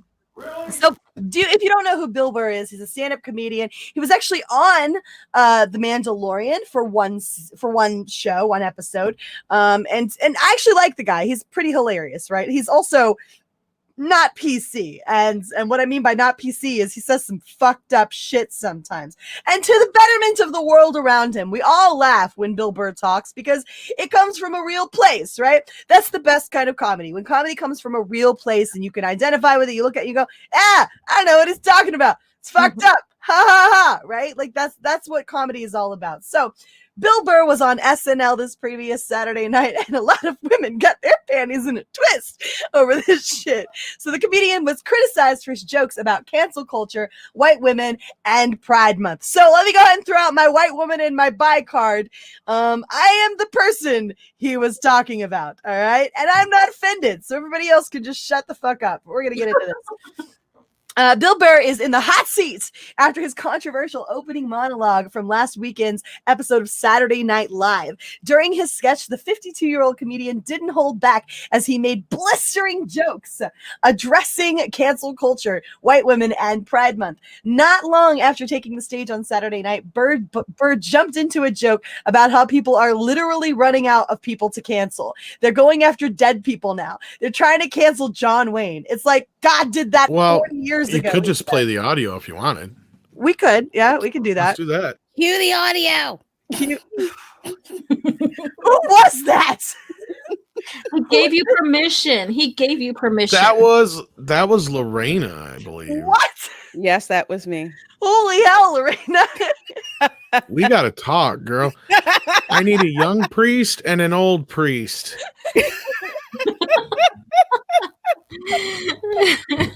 Holy hell. All right, we're going to play a little bit of this for you guys so you can get a sense of what it is we're talking about here. Did you see Rick Moranis got sucker on the Upper West Side? New York is back, baby! Can you turn it up just a tad or no? Yes! I can't. We lost our edge there for a minute.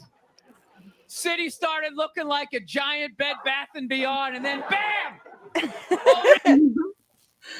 Oh, shit. I didn't pause it. What the hell happened? I don't know. Buffering? I don't know. Just stop playing for a second. Maybe I can refresh it. We were 21 seconds in. Hold on. So that was obviously the mildest part of this particular stand-up. He's talking about, Did you see Rick Moranis and Beyond and took one in the chops? There we go. It had to happen. I don't know. I'll probably get canceled for doing that joke. How stupid is that cancel thing? They're literally running out of people to cancel. They're going after dead people now. They're trying to cancel John Wayne. It's like John Wayne. God did that 40 years ago. We're all up in arms. They're like, did you hear what he said in that interview in Playboy in 1970? Can you believe that? It's like, yeah. He was born in 1907. That's what these people sounded like. Plowing ahead. Let's talk white women here, shall we? Oh no! Here we go. Amazing your accomplishments over the last. We're gonna pause it. because we don't want to get dinged by anything. All right. So like he starts out the thing pretty tame, and they're laughing a little bit, right? Like, okay, this is cool. And then you'll notice that the laughter gets way more quiet here in a minute because these people don't feel like they're allowed to laugh. But this shit is hilarious. Like, it's legitimately funny. Yes, this was edited for a time. Yes. So we'll go ahead and play a little bit here. Last few years, I got to tell you, the way white women somehow hijack the woke movement, generals around the world should be analyzing this. Just to refresh your memory, the woke movement was supposed to be about people of color not getting opportunities, the at-bats that they deserve, finally making that happen. And it was about that for about 8 seconds.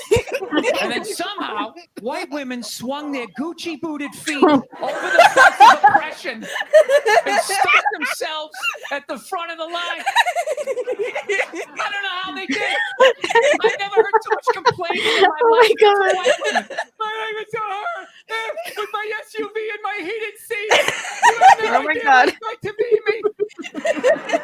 Trasher white guys. The nerve. Where's the camera?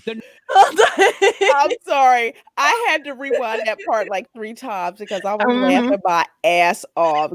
Gucci boots swinging over the fence of oppression. Dang. Like, who invited this chick?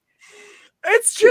It's true. Death networks. White women, the only majority that managed to classify as a minority. Now that is skill. It's true. It's so true. That's gangster right there. We're gonna keep listening. We're gonna keep listening. Look, he's not. Look, Bill Burr is a progressive. Okay, this guy is not. He's not freaking like some redneck toting gun out there going build the wall. He's not doing that. He is just being himself and not afraid to be himself with his particular brand of comedy. I want to make it clear. I make that joke. That redneck gun toting build the wall guy is literally my dad. Okay, so I'm not pointing fingers in here. I don't care. It doesn't matter to me. But that's not what Bill Burr is. Bill Burr is a progressive. Okay, he's just not PC. So let's keep going here. Nerve of you white women. Listen. I don't want to speak ill of my bitches here. I know. Well, let's go back in history here. Okay? You guys stood by us toxic white males through centuries of our crimes against humanity. You rolled around in the blood money, and occasionally, when you wanted to sneak off and hook up with a black dude, if you got caught, you said it wasn't consensual. Oh, damn. Yes, you all bathed in being Bonnies. Sit down. What? I'm sorry. What, Tom? What's that? You all bathed in being Bonnies for many years. Bonnie to Clyde. Yeah. Oh, Bonnie okay. was the mastermind, but Clyde was the one who always pulled the trigger. Yeah. Yep. All right. Down next to me and take your talking to. Okay, hold on. We're gonna back it up a little bit. Sit down next to me and take your talking to. Make me a sandwich. Thank you.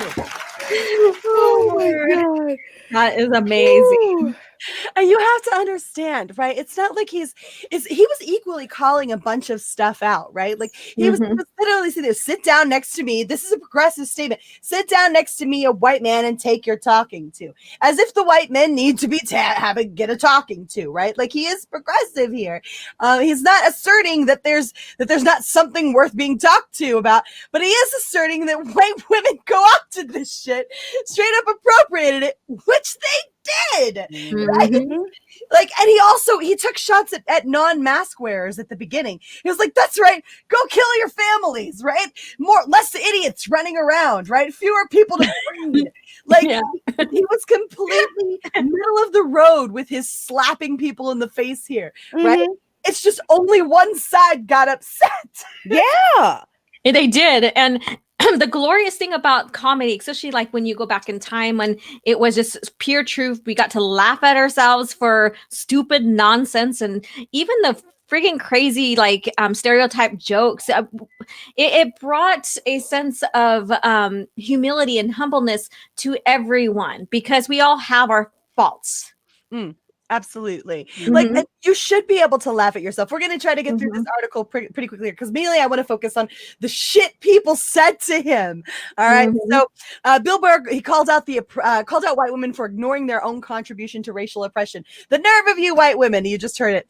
So why don't you sit down next to me and take your talking to? As he neared the end of his monologue, Burr brought up Pride Month, asking the audience if they thought it was a little too long of a celebration for a group of people that were never enslaved. How did they get all of June? Okay, now the joke here, people. Wow. Dang. Damn it.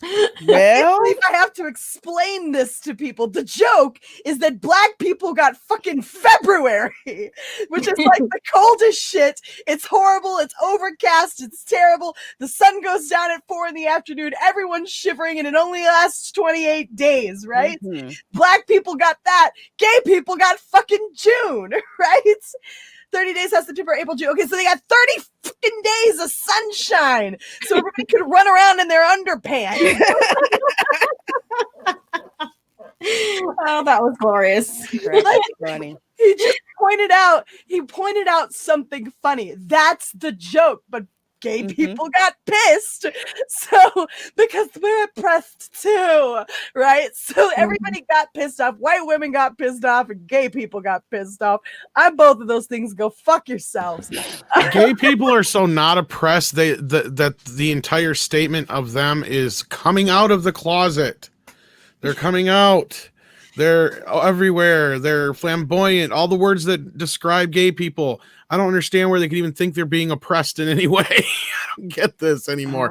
Maybe 30 years ago, but love gay people. I was going to say, like, the fact that we have gay pride parades, the fact that there is a gay pride month.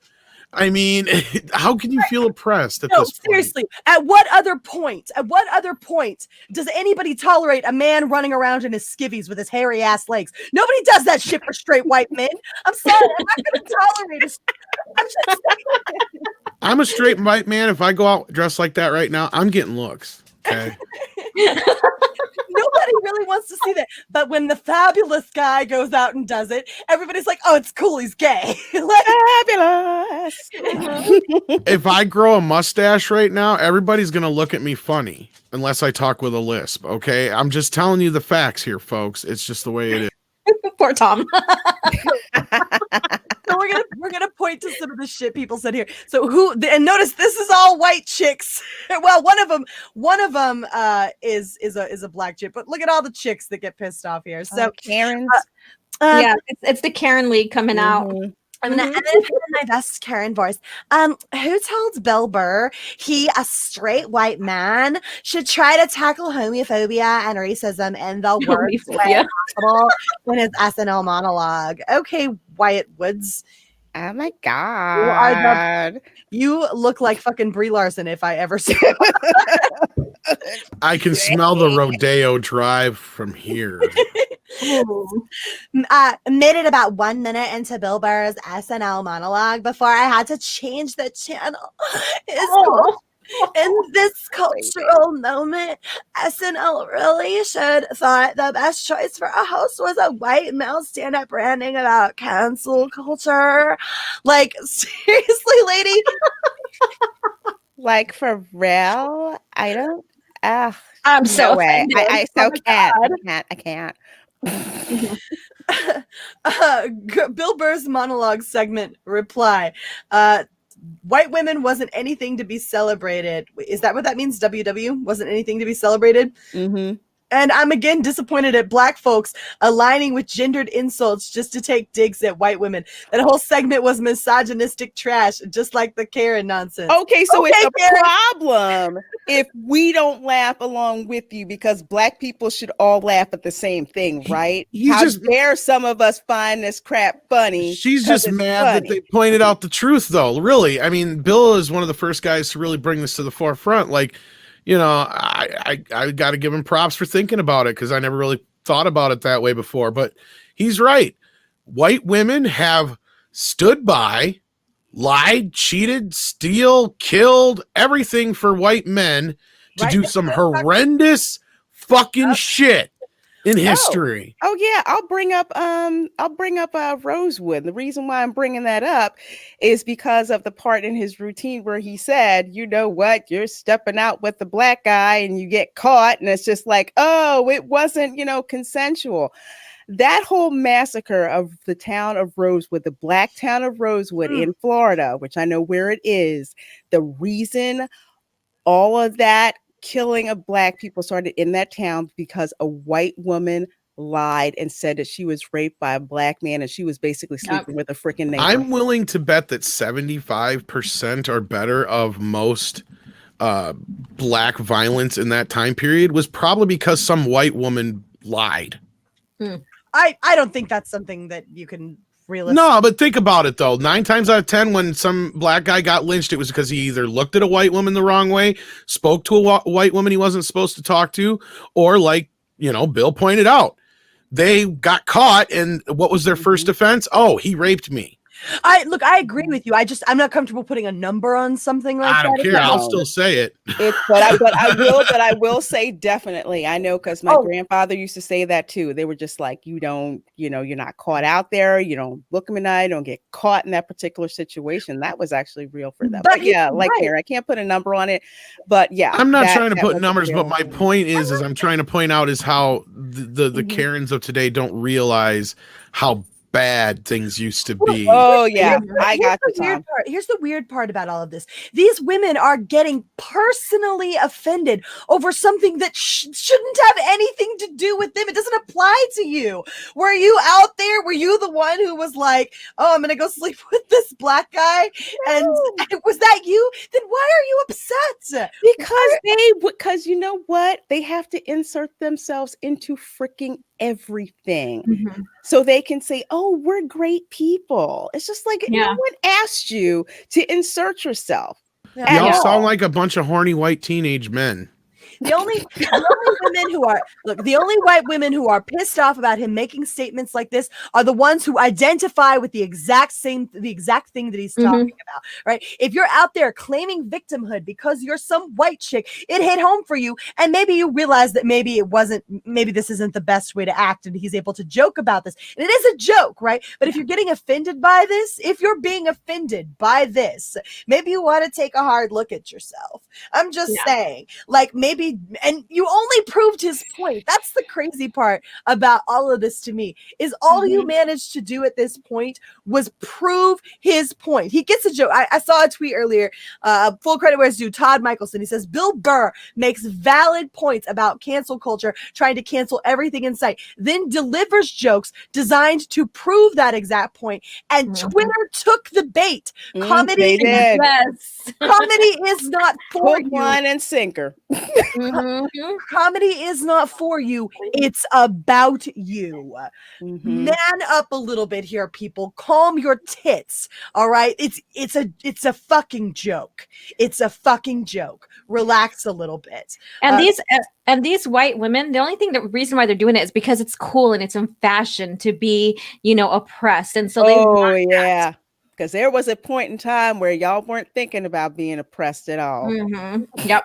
That's how I see this today, is that, I want to be there because it's cool today and I want to be part of the cause. I want attention on me instead of going out and, being a volunteer and helping out and stuff. They want to be there in front, voicing things, and then telling a black woman or anybody that is of a different ethnicity or race, that if they don't breathe or speak or say the right things, that they pull their race card and say they're insignificant. And I think it's bullshit.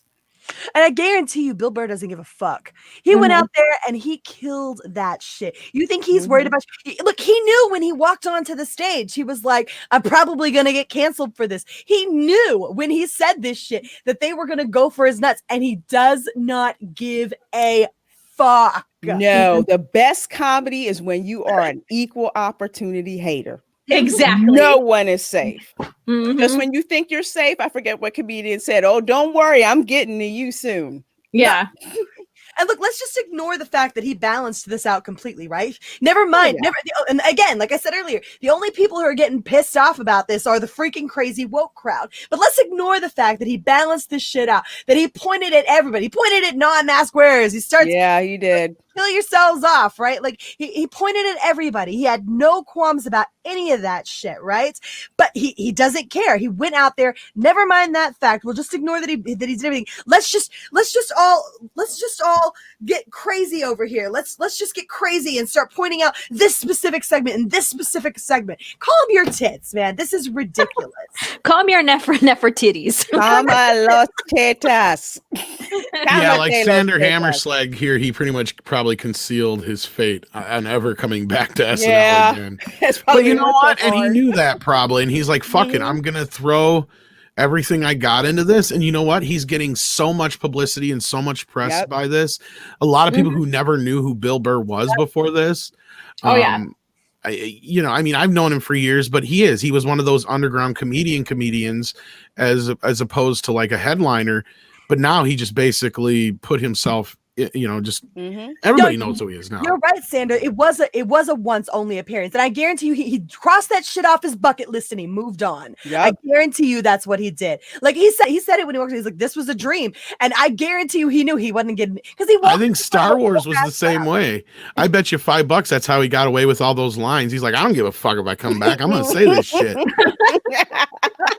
Does not give a flying fuck. He went out there. He said he knew he was going to get canceled. He crossed that shit off his bucket list, and he hasn't mentioned it since on Twitter. Hasn't said it. He hasn't even addressed the controversy. Not a word. All he did when he went on Twitter was like, "Oh, hey, thanks so much for a wonderful time on SNL. Didn't even bat an eye at you bitches." You know what? He's just looking at the craziness going on, lighting a cigar and just chilling. That's what he's freaking doing.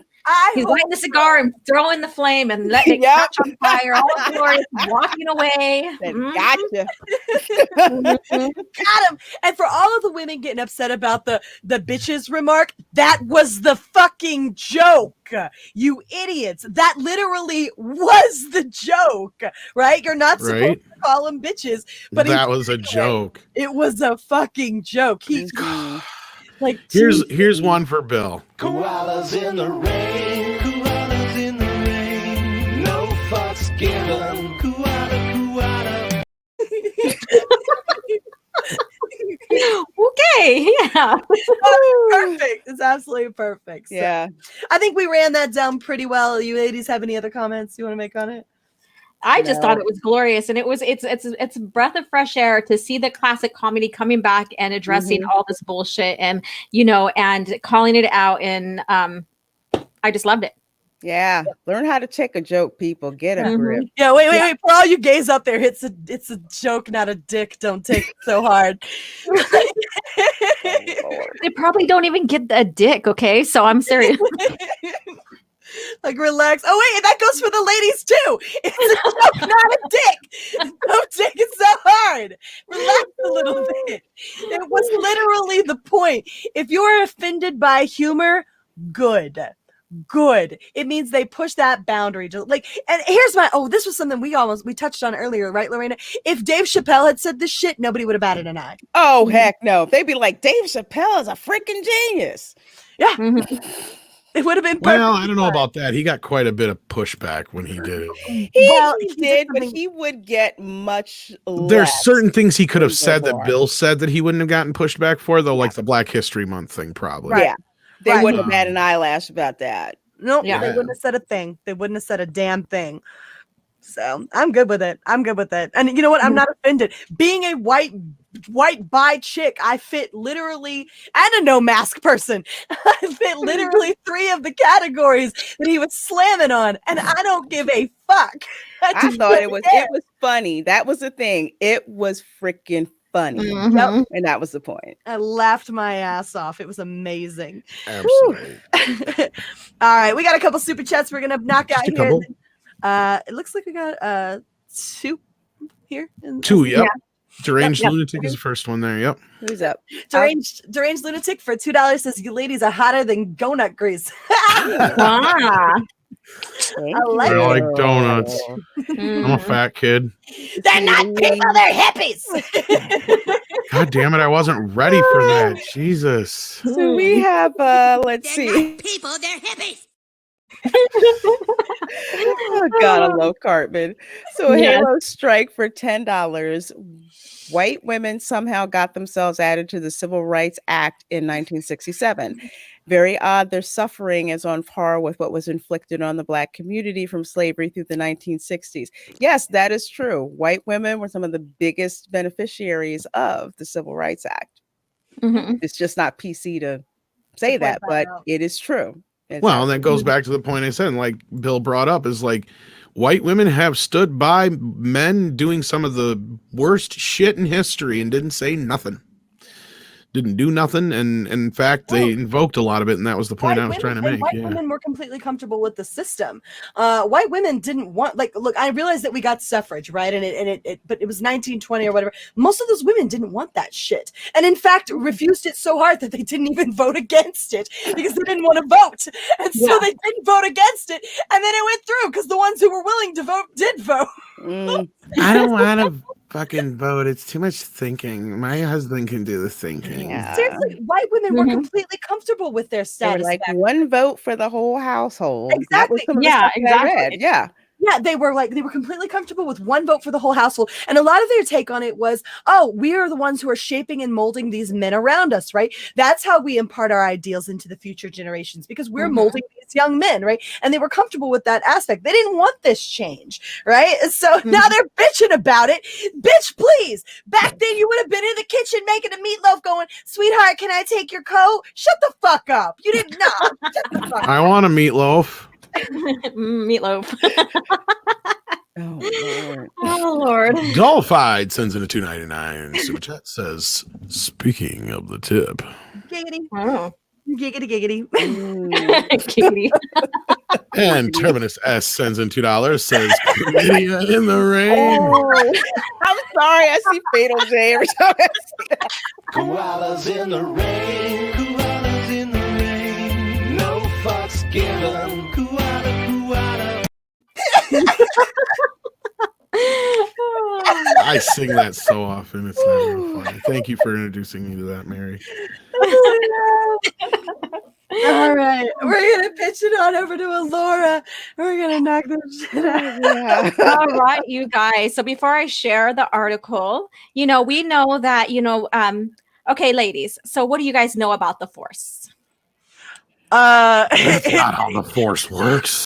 It moves through us. In everything It moves between through this tree and this rock. That's my favorite line. Not Sorry. this Very matter. perverted the Force sounds.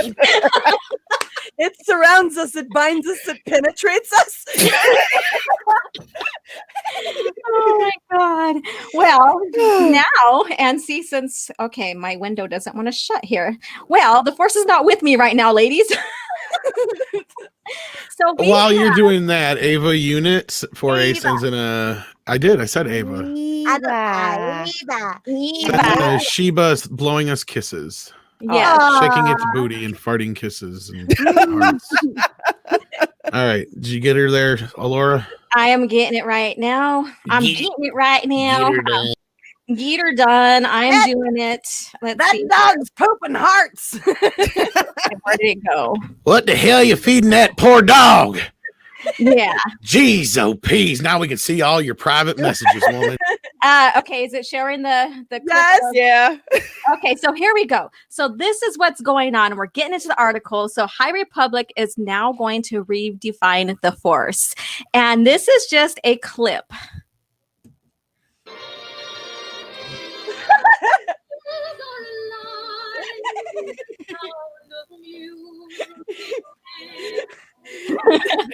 They're not people.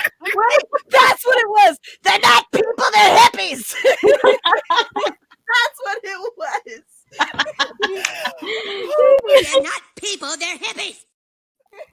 Yeah, All right. the High Republic. The High Republic. And so that's a glimpse of that. So we're going to get into this, but did you guys know that they're also going to, destroy Yoda's ark? Oh, What? Yeah, they're fucking with Yoda again. They are What has Yoda fucking ever with done him. to them? He's green. They're racist. I mean, he's the OG of the Jedi. God. Yes. So let's get into this. Now, the Force, we know that, it's, a thing that binds the galaxy that, goes through everything in the universe and all. So I'm just like paraphrasing here. So Star Wars, the High Republic is about to completely redefine the Force. And so I gave you a glimpse of it, and we'll get more into why we shared the Sound of Music clip with Avar Chris's face on there, revealing the limits of Obi-Wan and Yoda's perspective. Now, let me rephrase that. Revealing the limits of Obi-Wan and Yoda's perspective. And we'll get into that. So here we go. And I was telling the ladies when we were discussing this before the show is that if you take a look at the new lore, everything that they're introducing that's theirs is perfect. Everybody's perfect. Everybody's Mary Sue. The Force is fine. The Force is this and that. But once you start getting through George Lucas's era of Star Wars, that's when they start screwing shit over. That's where they start destroying all the legacy characters and the story that George created.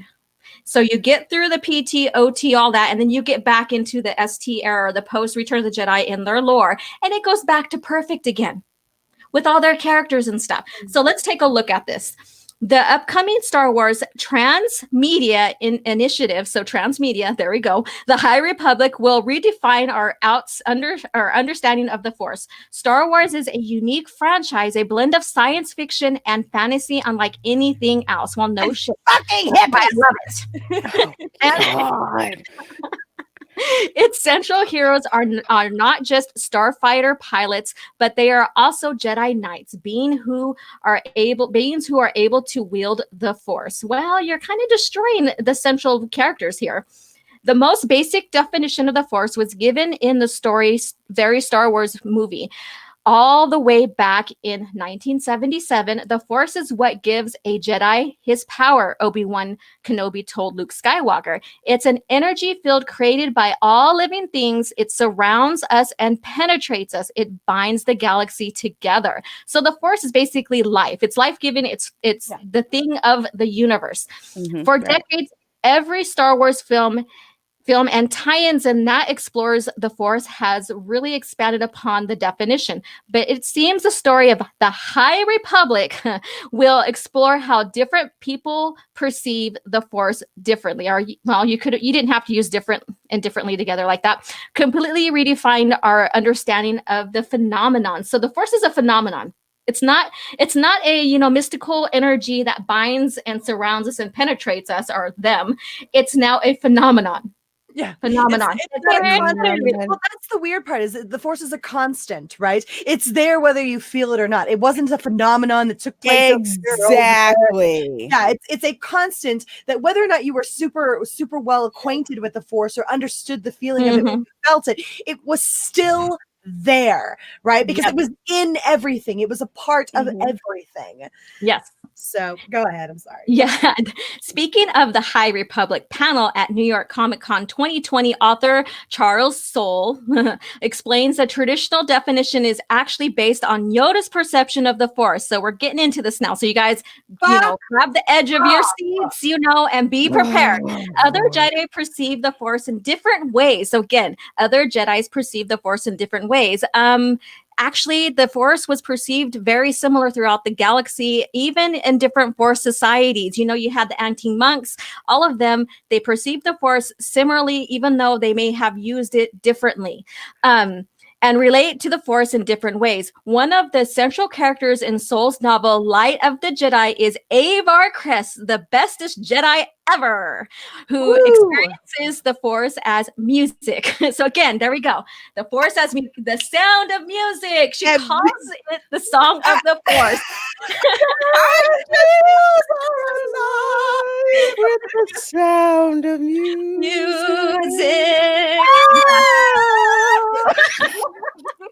And then, so what does this part right here? She calls it the song of the Force. It kind of sounds like the song of the South. You know what? I'm glad I'm not the only person who made that slip. So Soule explains, and so for her, all the different Jedi have their own tunes and instruments, and it all comes together into the great symphony of dissonance and assonance. Assonance. Yeah, that's all right. Fuck this shit, I'm out. Fuck this shit, I'm out. And all these beautiful things that she is able to perceive. Okay, so let's get into this a little bit more here. All right. So everybody, the diversity in the Force that George Lucas created is that everybody has their own strength and weaknesses in the Force and how they can use it. That's the diversity of the Force. Not what they're doing here. They're trying to make the Force into a different type of diversity where they can relate to it, for whatever reason. And you know what? It's not the crude matter, like Yoda says. And they're making it into a very crude matter. One of the things that stuck out to me, it seems like they're trying to get rid of the baseline, the standard of what the Force is, and the fact that you have to meet that standard. will adhere to any measure of rules, right? So the weird thing about Rey was that she never seemed to adhere to the rules that we understood were in place, right? Like you don't use Force lightning unless you walk in the darkness, right? It's not a lineage thing. It's a, hey, I've decided I like genocide thing, right? It has nothing to do with whether or not you happen to be the daughter or the daughter of the clone of Palpatine. That has nothing to do with it. It has to do with whether or not you actually practice those types of disciplines. And so Rey constantly breaks the rules. They enjoy breaking the rules because they don't like the rules to begin with. Can I be a mansplainer for 2 seconds? You want to know what the main problem here is? What is it? Everything is men. Everything in the sequel trilogy and prequel trilogy, for the most part, men. That's why they want to undo men. That's all. Yeah, because it says the Force penetrates, right? And men, I'm gonna go there. You damn right. Sorry, I had to. I had phrasing. Female. And I think it points to another thing. So this weird sort of trend throughout our current society is that you like, if you want to be a tree, you're a fucking tree. If you want to be a deerkin, you're a fucking deerkin. If you want to be this, you can be that, whatever, blah, blah, blah. Never mind if it breaks the actual rules of reality, right? And this feels so akin to that. Whereas before, you could specialize in different things. You may have different strengths and weaknesses, and you could hone those skills, right? But now it's like, oh, it's the song of the Force. This is what it is to me. Oh, it's a fucking tree in the woods. This is what it is to me. It's my truth. Exactly. Speak your truth. That's what this feels akin to. It's this attempt to update it in a way that is wiping away the old actual discipline that went with becoming a Jedi. Exactly. It's just like you don't have to have that discipline anymore. You don't have to have that standard. It's, whatever way you want to get there is, all the same.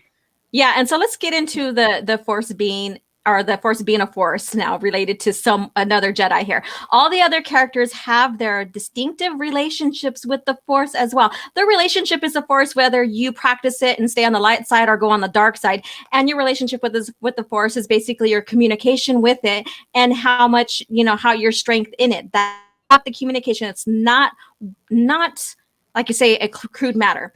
So also points to the example of the Wookiee Padawan Buryaga Agaburi. And you know what? They messed up on Wookiees already because Wookiees do not have a last name. In the culture, they do not have a last name. Well, nor do they become Jedi very often. Exactly. It's incredibly rare to see a Wookiee Jedi, and that is because they don't have the temperament for it. And that's you mean Chewie's last name isn't the Wookiee? Nope.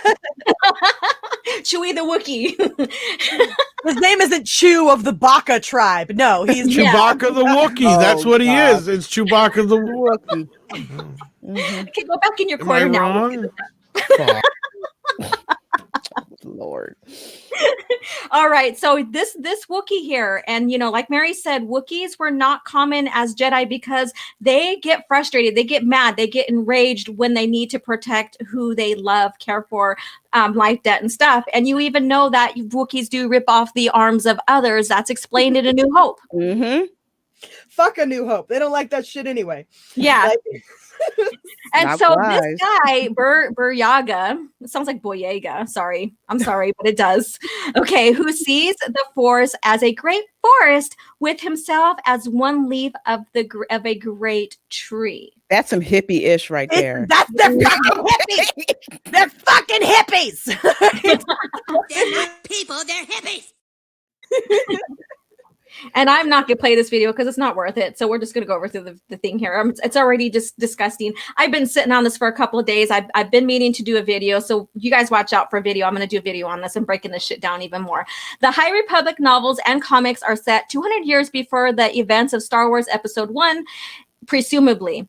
All these different perspectives on the Force were lost over time as Yoda became too dominant. The Grandmaster who counseled others and their teacher who taught all the Padawans how to understand the Force. Watch Baby Yoda be a girl. Ding, ding, God, ding. I tell you. I Watch can't. Baby Yoda be a girl. But you notice they said he became too dominant. So he wasn't this wise old Jedi that lived so long, earned his keep, went through a lot of bullcrap as a Jedi, learned about the Force, had a special connection with the Force. No, he was just too dominant over everybody and gave them his perspective and lost track of how the Force is supposed to be. And again, it's lowering that standard. Yoda was the standard. Yes. For Jedi. And now all of a sudden that's problematic. It's absolutely problematic. And the reason that this doesn't make sense is because Yoda, like you said, he was the standard. He was the benchmark. Prior to I'd say he's a coming gold along, standard. He's above the benchmark. Exactly. Yeah.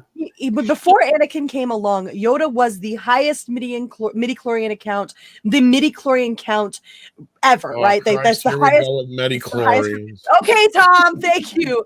So he was absolutely the standard, right? No one understood and had a better connection to the Force than Yoda, but he was wrong. He was too dominant. There's a difference between becoming a little too dogmatic and a little too rigid, which is the criticism lobbed against in the original trilogy. It's the criticism that's lobbed against Yoda and Obi-Wan, that they became too rigid, that they didn't leave room for coming back to the light side, right? That they didn't leave room for that redemption, that they didn't leave room for the listening to the will of the Force at times instead of following the Republic, right? But that's not because he misunderstood the Force. It's because he became too rigid. These are two different fucking things.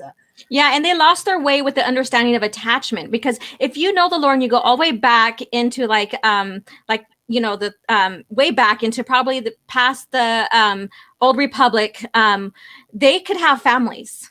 That wasn't a problem. They lost their way when it came to attachment. They over time things evolved, and so over time they lost those little perspectives of keeping everything in unity with the Force. So that was a problem, and that was the downfall of Anakin. And it made sense. Okay, so the prequel trilogy presented the Jedi as diminished, a shadow of their former greatness. Right. And I don't know about you ladies, but I feel like the new lore is making the Jedi look out to be the enemies more so than anything else. That's how I see it. I mean, they had their faults and stuff, but we had Luke come in and he recreated the new Jedi Order, corrected some of the mistakes, even if he didn't know that they were mistakes at the time. And he restructured the Jedi Order to what it was when we see post Return of the Jedi in the original lore. So they were still good. They just lost their way somehow, and Palpatine took advantage of that. Now it's like when you watch the new Clone Wars season 7 and you watch the new lore, the Jedi just get worse and worse and worse, to even where Luke says the Jedi must die or must end. Yeah, it's this demonization of Yoda that's altogether unnecessary. And they have to know this isn't going to play well. I don't understand what they're thinking here. What are they thinking? How do they think this is going to impact old school fans? They've drawn this line in the sand, and they've set us apart from the actual content now. You've made it so difficult to even be able to become invested in, because you demonize these characters that we love so much. What do you expect to happen? Why are you making it so impossible to come back? Why are you doing this? All we want as Star Wars fans is to be able to enjoy the freaking content again. Why are you fucking with it so hard? Why? Jesus Christ. All right. So the Jedi had lost their sense of individuality. I don't, in a way they haven't with the Force. Everybody had their own personal connection with the Force. That's why they meditated. That's why they were told to, like the example, Qui-Gon, when he was fighting Maul, every time they got trapped between the force fields there, he sat down, he kept himself calm, he stayed within the Force, he connected with the Force. The only reason why they started losing that connection is because during the time frame, Palpatine was clouding their judgments. He was clouding them to mask himself as this Sith. But they still had the relationship with the Force. If they lost a relationship with the Force, that means they lost their way with the Force. That means the Force is disconnecting them. And we've seen that with even Plagueis, when he was manipulating the midichlorians to make a Sith army or, whatever, the Force fought back and disconnected him from it for a time being. Yeah, I don't understand how they expect this to mesh with what's already come before. Did George Lucas not put a clause in there not to mess with the originals? I don't think he did. I think he just think sold it. Yeah, I And think we I like don't I think because I think like in those interviews, it seemed like he actually trusted them to do the right thing. Yeah. And they just said, you know what? We're gonna go do our own thing. Forget Yeah. that. We own it now. Yeah. And it's just as an old school fan, this isn't gonna play well. No, it's not. It's not gonna play well. The old school fans are the ones that buy the old school merch, which is why even at the parks, it's the old school merchandise that flies off the shelves, not the secret trilogy stuff. How long do you think it'll be before they actually just go ahead and decanonize the originals? Probably when George dies. Jesus I predict it probably when George passes away, when he's not here to see it happen and even speak up and decide to not, because they put a DNA in the contract. That's why he can't say much. Yeah. Yeah. He didn't sign the NDA. He didn't?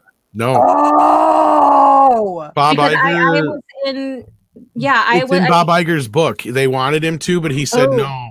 I won't do it. And they allowed him to get away with it because he made the point that if I'm a stockholder, why the hell would I badmouth you guys? Okay. So and then that's when Bob got really pissed about the white slavers thing. And then so George had to come out and reiterate what he said was he meant this, not that, and da.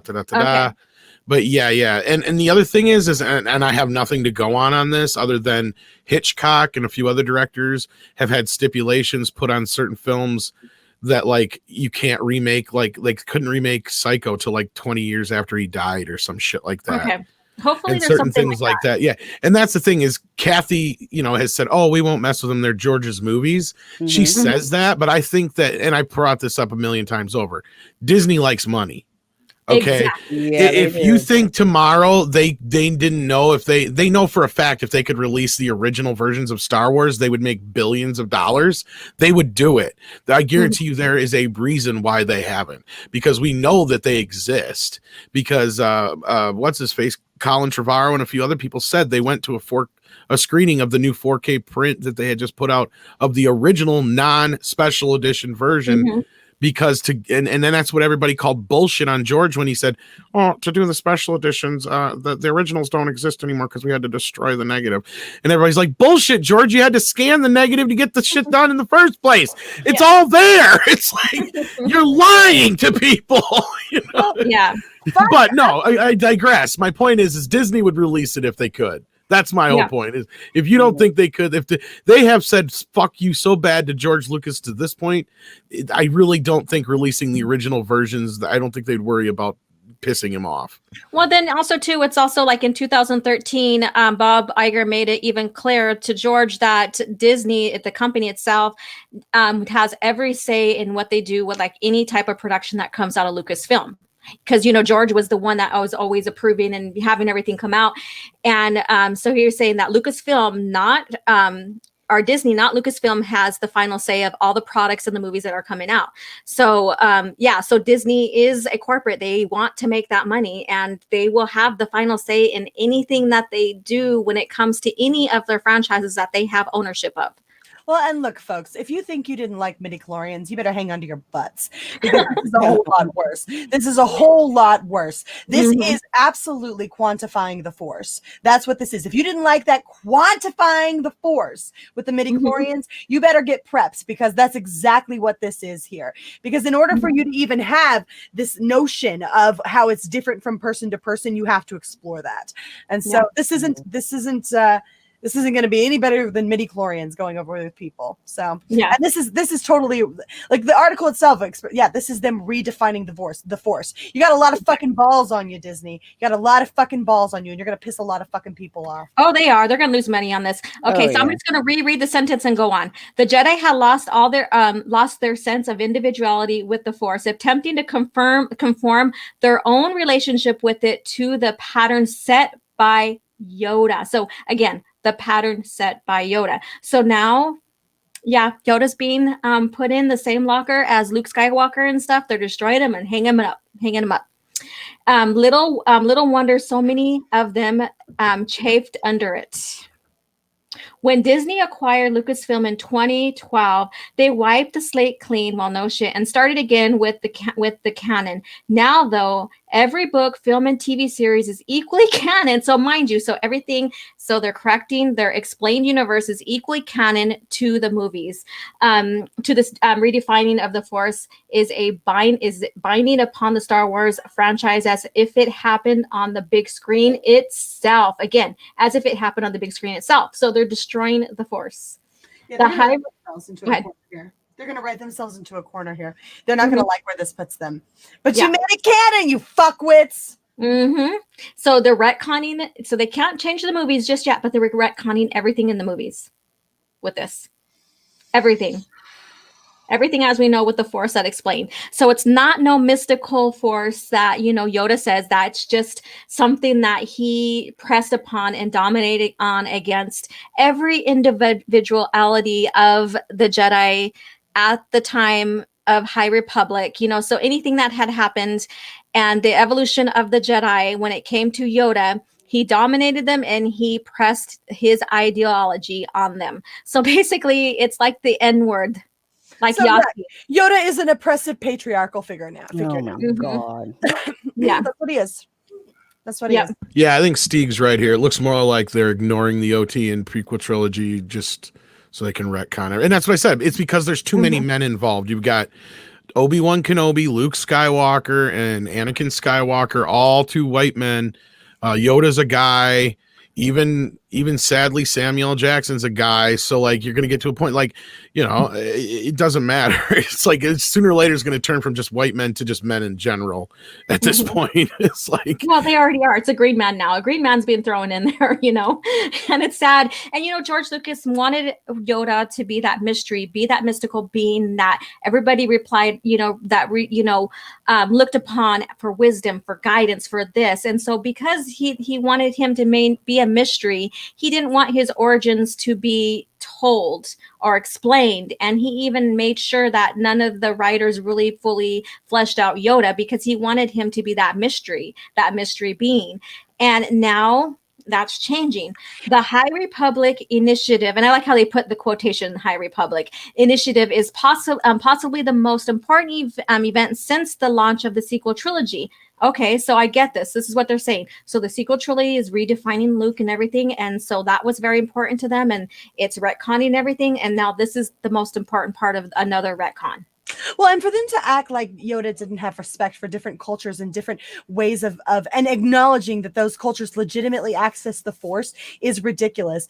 You've got multiple situations like on Dathomir, right? Like you brought that up a little bit earlier, where like he recognizes that they're out there on Dathomir, they're doing their thing, they're connecting to the Force. It's just as valid and just as legitimate, right? He's got the Dagoyans over there on Bardota, and they're doing their own thing, and he recognizes that they're powerful in the Force, that they connect to the Force. And he even goes so far as to not pull kids from their community, from their planet, because they don't want their kids taken in. In fact, the Dagoyans don't like the Jedi Order, but Yoda still goes to them for help, right? He still goes to them to act like Yoda didn't understand that the Force presented itself or was executed via different means and through different societies and through different cultures in different ways. To act like he didn't understand that and respect that is ridiculous and stupid, and goes in contrast to literally the things we see in just the Clone Wars alone. Exactly. Can I rage for 2 seconds since Yoda's my favorite character ever? Okay, go ahead. Or at least in Star Wars anyway. Leave him the fuck alone. He's Mr. Miyagi. Yes, he is. He's the magic man at the side of the road. He's the little imp that is you don't realize has all the answers. Yeah. You overlook him because of his size. Yes. Size matter not. Judge Exactly. me by my size, do Is you? everything that is great about Star Wars. Yeah. Because stop and think about it. When you say Star Wars, what is the first few things that come to mind? Of course, it's Darth Vader, the droids, and then usually Yoda. Yoda getting the X-Wing out of the water. And just this idea of bringing him down just because he's a man, in quotations, is just getting sickening. Yeah. And this goes along with the whole from a certain point of view fucking book, which I mean, come on, making Obi-Wan gripe about being stuck with the legacy of the Skywalkers even in his death. It's like, dude, that is the dumbest fucking shit I've ever heard come out. He's a ghost. Mm-hmm. He's a ghost. Died. I thought dying would have detached me from the Skywalker. Yeah, bullshit. Oh, fuck you. You sacrificed yourself for the little punk. Yes, you did. You did. You did out of love and hope and everything, and yet they make him sound like he's this bastard. It makes no sense whatsoever. And then they got Yoda going, well, maybe I should check out this other one, and all that crap. I'm done. Sorry. Yeah, that's okay. I get it out. I understand. Like I said, I had circumstances why I didn't record or do any videos. I had to take care of some personal business and stuff. Some of you guys may know, my cat died and stuff, and she's been part of my family for 22 years. And so I allowed myself to have that time. And then when I seen this, and then when I seen the Empire Strike Back, thing that came out, I've been stewing on this for friggin' ever now. And, so I understand your heartache for Yoda, because I'm there with you on this. I am totally there with you on this, Tom. All right. So this is what they're claiming this is. They're claiming it is bold and confident, daring to redefine the Force, the concept that lies at the heart of Star Wars. So basically they're stabbing the heart. They're stabbing the heart right now. They're stabbing, because when you think of Yoda too, you kind of think about George a little bit too. Honestly, you do. Because George, he put a lot of mythos into this lore. He did his homework. He was inspired by Tolkien. He was inspired by, the hero's journey and all that. Campbell and everything. And so, when you look at Yoda, like you said, he's like that little Asian, Mr. Miyagi character that has the knowledge, that is the comfort, that is the heart. Mm-hmm. And they're stabbing the heart. Yeah. They got him up on the sacrifice scaffold there, and they're sacrificing him. That's what it is. They're sacrificing it because they want their Star Wars to be better. At least they acknowledge it. At least they acknowledge that they're going to redefine the Force, the concept that lies at the heart of Star Wars, like what is it? The unmitigated gall, right? Like, seriously, I know you own it, but what gives you the fucking right? There are fans out here. That's Jesus Christ, man. Fucking hell. Yeah.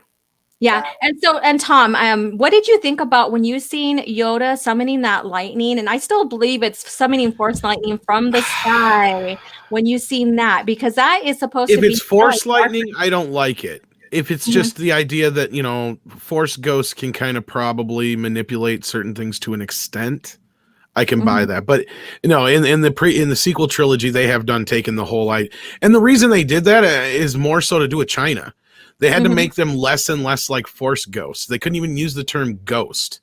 Yeah. Because of the whole Chinese thing with ghosts. So that shit I call bullshit on. I mean, otherwise, a lot of Yoda's stuff was some of the lesser problems in The Last Jedi, as far as I was concerned. Because he's basically you getting all your knowledge from books. Psh, that's a total Miyagi thing to say, it's just and some of the other shit that he says, the lightning part was the problem. That was the worst part of the whole deal. Outside of that, I didn't have much issue with what he said or was doing in the film there. But again, then you also had the issue of the whole into this whole changing the idea of what the Force is, going in, like Stieg said it too, and I've said the same thing. They become one with the Force. Why would they still even have hangups like that? That makes absolutely no sense whatsoever.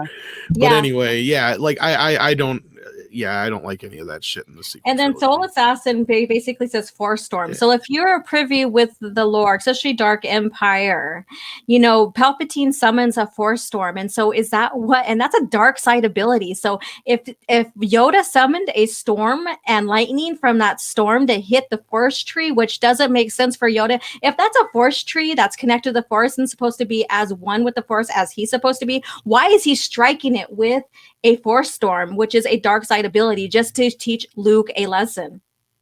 Think about that. Yeah, they need to explain it to me better. To give me a good excuse. And it's something we've never seen a Force Ghost do before. And even Yoda being as strong as he is, I mean, I have a hard time believing he could do that before he was a Force Ghost, let alone, just the manipulation of the outside world. we've never seen it.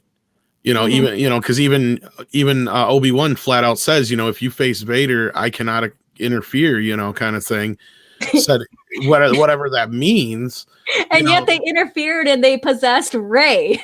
Yeah, exactly. And then there's this whole other side of that. Yeah, if you want to go down that road. But no, so to me, that just kind of told me that, these guys they're there, they're part of the Force, but they can't manipulate the Force anymore. It's kind of the way I took it. Not in the original lore. So the original lore, some were able to do a little tiny bit, but that was the extent of it. But as a Force ghost, they can't manipulate and they can't, interfere or whatever. They can offer guidance and stuff. And even Obi-Wan told in Heir to the Empire, Thrawn trilogy, is that he told Luke, I'm here to say my goodbye. And he goes, and Luke's like, I have to move on basically to the spirit world, if we're going to, talk that way. So he's saying that as a Force ghost, that you cannot stay within this realm too long. You have to make your journey. And it made sense. He was only there for a little bit. They can only do so much. They have to reconnect to the Force. And then, Luke was like, oh, well, then I'm the last of the old Jedi. And he's like, no, Luke, you're the first of the new Jedi, basically. And that still gives me chills. That still gives me chills. But this right here, they're saying it's ongoing. It's going to be thrilling to get a fresh glimpse into the infinite mystery that is the Force. And Monkey Jeebus brings up another good point, because if you go into the prequels, something George had originally said he was going to explain better but didn't, was how you interact with the Force ghosts. And he's saying here, what if the Force ghosts don't technically really exist? It's the Force user themselves conjuring the Force ghost. You could look at it from that angle too, because obviously you have to be a Force user, and that's what Yoda was saying, is I'm going to teach you the way to do it when he's talking to Obi-Wan. So obviously it's something you can't just do either. So you have to be strong enough to become a Force ghost, and you have to do it right. That because Qui-Gon wasn't fully prepared. That's why we don't see him. And then also you have to be a Force user to see the Forced ghost. So there were so many rules set to make it work. Through the Force and all the attributes and all the strength and all the abilities, it was really, really panned out. The rules were set, the guidelines were set, and the Force was something that was, we didn't see. They didn't. Well, see even when Luke first started seeing Ben, he was just kind of he wasn't even totally sure what he saw or heard. Exactly. He's like, what the fuck? No. Part of it could have been just because he was delirious and he wasn't sure then at that point what he was seeing, but then he just knew he had that I have to go to Dagobah thing inside, kind of thing. And you have the whole muddlement there of what it took for Obi-Wan and Yoda to be able to become Force ghosts. I'm sorry, a tree can't fucking do that. A tree doesn't get to go to fucking Force ghost school. Right. That's not how this works. Right. Yeah. And that's what I was saying. Lucas was supposed to explain a lot of that more, which OG just did. And that was my understanding from what he had originally said too, was that, it's something you have to do. I remember hearing that whole explanation, being prepared and allowing yourself to cross over to the other side, all this business that Qui-Gon didn't get to do, but Obi-Wan and Yoda were ready for. Yeah. And the same thing with Anakin at the end too. Yeah, they had to go ahead and go back and, put that in the lore, the EU about how Anakin became a Force ghost.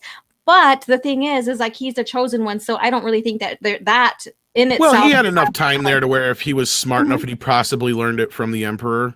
No, he didn't. No, that's not a dark side ability. He learned it from Obi-Wan. So he learned it from Obi-Wan in the lore. Yeah. So well, they don't have, but how did he do that though? Because in the movie Obi-Wan doesn't learn it till after he's Vader. Obi-Wan learns it when he is in exile protecting Luke. Exactly. And then so upon Anakin's death, when he's redeemed, Obi-Wan comes to him and teaches him. Okay, well now you're getting into some ethereal stuff, but I get you. It's in the books. It's in the books. It's in the novels. It's in the lore. But yeah, so so they had to, go back and backtrack on that. But like I said, Anakin's a chosen one. He was made by the Force. So even if they didn't do that, I would still think, okay, well, since he's the one that's the chosen one, then he can go ahead and he has that capability because he's the chosen one. He was made by the Force. That so they didn't have to. Stig also explains Force spirits or Sith are Force spirits. They are tied to an object. Force ghosts. Correct. Yeah. Yeah.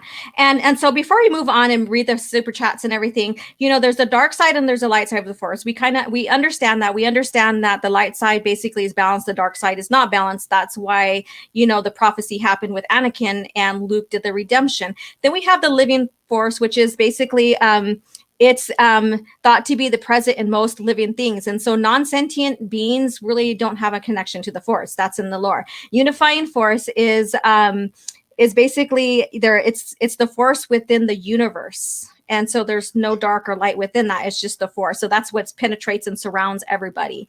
And then the cosmic force is basically, it's the greater part of the force. It's basically the cosmic force is where you go to when you become a force ghost. Okay. And then the physical force is able to manipulate the force. So that's your ability to use the force. You're using the physical force.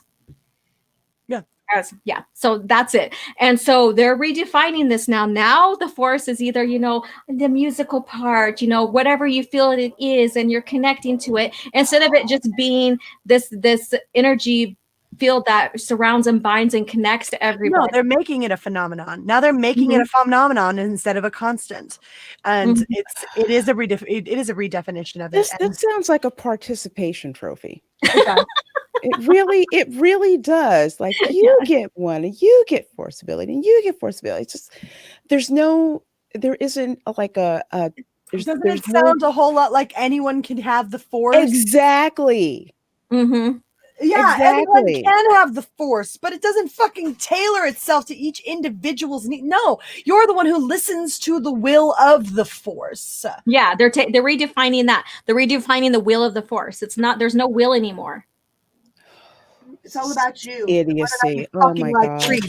Again, they get rid of the discipline that you have to go through in order to learn how to use the force and commune with the force, So basically Yoda conquered them and said, you're going to think about it the way I want you to. And so that's why the Jedi fell in the prequel trilogy. That's basically so they're trying to make him into space H person with Hitler on the end. Space Yahtzee. Space Yahtzee mustache guy. Yeah, exactly. So wasn't that the Empire before? And I told you they're making the Jedi the enemies now. Yep. So that by time they make baby, Rey in some animated cartoon in later on, if they still if they don't decanonize anything, then she's going to recreate it in her own image, and she'll probably bring it back to where, again, the force for me is sand because I come from Jakku, kind of deal. I don't like sand. It's coarse. Yeah, so that's that in, I wouldn't even say in a nutshell. That's that in, in a vice being tortured and, and cracked, and poor Yoda. I mean, seriously, I am like enraged about this, especially Yoda. Yeah, Luke, I was pissed off about, but don't fucking mess with Yoda. Yeah. He's an innocent. Alone. Leave Yoda alone. He didn't do nothing wrong. Nothing. He didn't do. You know what? I'm tweeting that out. Hashtag Yoda did nothing wrong. Yeah, he did nothing wrong. He's the one who basically said, "Oh shit, we need to revive the Jedi. We need to protect the legacy, and we need to protect these twins." And he had the Force and the galaxy in mind, and protecting it from the Emperor. Yeah, it took a while, but through their determination, their exile, and their patience. Well, in the old lore, they did it. Yeah, they did it. They the hope came through Luke, and he brought the Jedi back. So Stig, the baby Yoda will get given to I actually thought about this. Yeah. Yeah. I think eventually that's going to happen. Nobody get past him at this point. And that was possibly one of the story changes or whatever was going on behind the scenes that pissed off Pablo or what's his face? Not Pedro Pablo, Pascal. Pedro. Yeah. I was thinking of Pablo Hidalgo. Anyway, we should get to these super chats. Yes. So you guys just, share. I know everybody's sharing about their feelings about this. Keep it going, you guys, in the chat, and yeah, this basically, I mean, we're praising, we're like, oh, we're going to get the Mandalorian. It's going to be good. No, it's attached to everything that's getting retconned. Yeah. I'm It not is. excited. Abu Nas with a $5 super chat says, Hail the president. Hail the Presidente.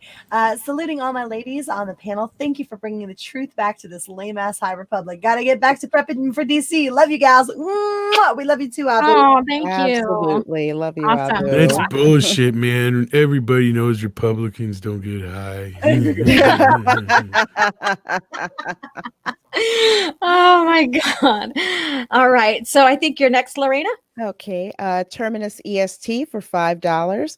The force penetrates us so deeply you can feel its force skin. Cannot believe I read that. Okay, Sister Haro, Australian $5. Thank you so much for being here with us. Yeah, caught a live stream where we at with Batman starting filming again. Oh, where are we at with Batman starting filming again? Have you seen the pics? All right, so have you guys seen the pics? I haven't paid much attention to anything yet. I haven't seen any. I have. Pics, no. He looks like death rolled over him, but Oh, that's not good. Still looks bad. Ugh, No. Oh. but I don't know. We'll see. Here, Yeah. I can see if I can bring him up here. All right, Adam Wolford for $10 says, I think Disney just ripped off an anime where people had powers based on different types of music. Also, they're watering down spiritual part of the force and religious also. Frack Ray. Heck Mhm. yeah. Heck Yeah. Yes, they are. Whoa. Oh, he looks horrible. Yeah. Wow. I don't believe that's Bruce Wayne. Sorry. Yeah. Yeah. It's was Colin always like Farrell. I'm good with it. I'm good with it burning down. Let it burn. Yeah, he let looks it burn skinnier down, I than he don't did care. before.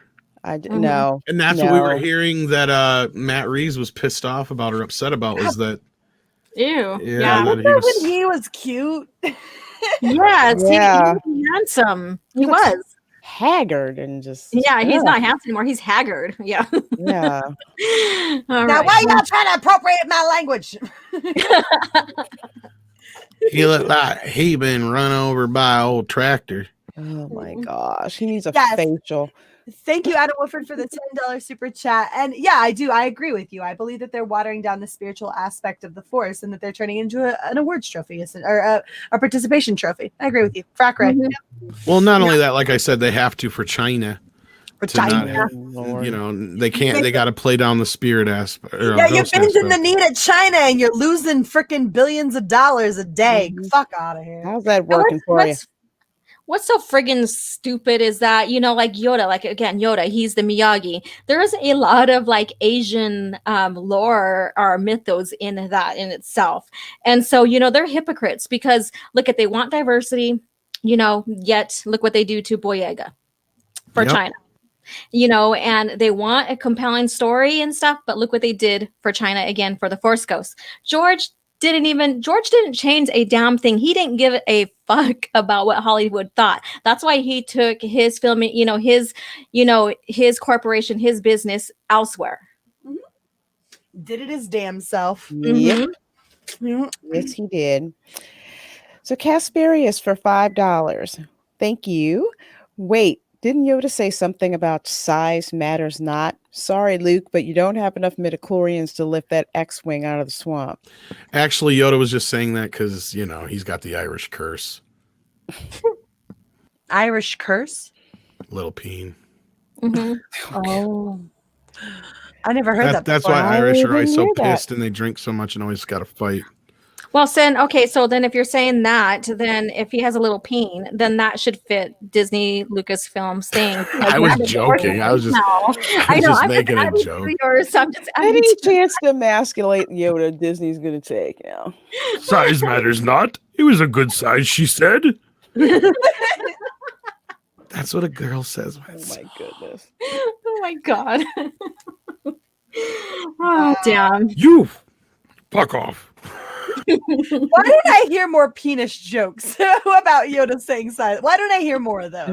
We do plenty of penis jokes. You should hang around like normally. Like that's all Midnight's Edge After Dark is like penis, big penis joke. Just I mean specifically Yoda referenced penis jokes. Why don't I hear those? I'm sure we can make them.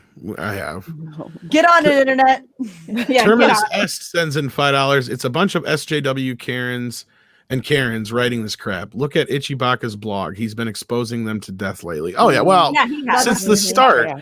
And just like Star Trek and all these other things, they don't even hide it anymore. I mean, starting back with Ghostbusters, they would flat out tell you, like, you know, this is gonna piss Trump supporters off, or this is gonna piss, you know, or like when what's his face who directed Dark Fate, Miller. He's like, this is gonna scare the fuck out of anti-feminists or whatever. And it's like, who are these anti-feminists? Other than, you know, anti-fourth wave feminism or whatever the fuck you want to call it. Yeah. Like this fucking straight up anti-male, like kill all the men fucking bullshit. Yeah. Like that. Yeah. But as far as like regular old feminism, I don't know too many men who are just like, yeah, I mean, women should vote. Y'all can do what you want, date who you want. Y'all control everything anyway. What the fuck more you need? I don't know. I don't get it. I mean, I can't even pop in here without being accused of mansplaining or whatever. Well, we do it as a joke. We poke at you. No, I know, but it is true though. I mean, if it wasn't for like, you know, I mean, it really would be perceived that way. And that's the sad, shitty part of it at all. And it's just getting out of hand. Or it's gotten out of hand anyway. Yeah. And we have people quoting, you know, Spaceballs. And I think right now that's the truest Star Wars we're going to get. If they did a sequel to Spaceballs, you know, I think that would be the truest Star Wars we'll ever get right now. No, I don't want it. Leave it alone. Leave it alone. Oh, yeah. Dark Fate scared people. All right. It scared people right away from the box office. Yeah. Yeah. Oh, my God. Yeah, so that's the end of that, you guys. And yeah, it's this get your blood boiling. You know, it's one thing, you know, like I said, with Luke Skywalker, but when we get into Yoda and his lore, and I seen it coming, I'm like, you guys brace yourselves, it's happening. It was just a matter of time. No, and I think Bill Burr was right. You know, the whole Gucci boot wearing chicks swinging their feet over the fence of oppression. Karens. They're swinging their Gucci feet right into Yoda's poor little face. And I just it's just a select group of women. Don't get me wrong, obviously, because that's the whole point of this show. Yeah, you know, like that's kind of the whole big point of the show is to show that, you know, this Fandom Menace thing isn't just a bunch of white men pissing and moaning from their mother's basement. Yeah, you know, I'm in my mom's attic. So I actually would prefer to be in my mother's basement. No, I've got my own house. I don't even have a basement. Holy crap. So okay, so Steve Kenobi, I'm going to read this before we go. Steve Kenobi, he said, prediction, they will make Mace Windu gay. Not kidding. They did it to Tarkin already. You know why they did that shit to Tarkin? Because of his fucking accent. Because he was posh enough for them to feel like they could get away. You fucking, I swear to Bob, you make Mace Windu gay, I'm coming for you. I'm fucking coming for you, motherfucker. I don't even think Samuel would let that happen. Oh, hell no. No. Are you out of your goddamn mind? Oh my God. But yeah, so that's the end of the story, you guys. And yeah, I think that about wraps us up. I'm so sick of these motherfucking SJWs in my motherfucking Star Wars. I think that about wraps us up for tonight, right, Tom? Or unless you have I will come down upon thee with furious anger. Oh yeah, I think we've nailed it. Yeah, yeah, I would say so. Extra special long show. We went 2.5 hours this time. So. Yeah, we figured we would. And you guys didn't get one bored corgi at all. Oh, look at him. He's cute. You did a great job. Cute. Yeah. And you guys get a maximum effort puppy. That's right. Yay. That's right. Damn. And Tom gets a sleep.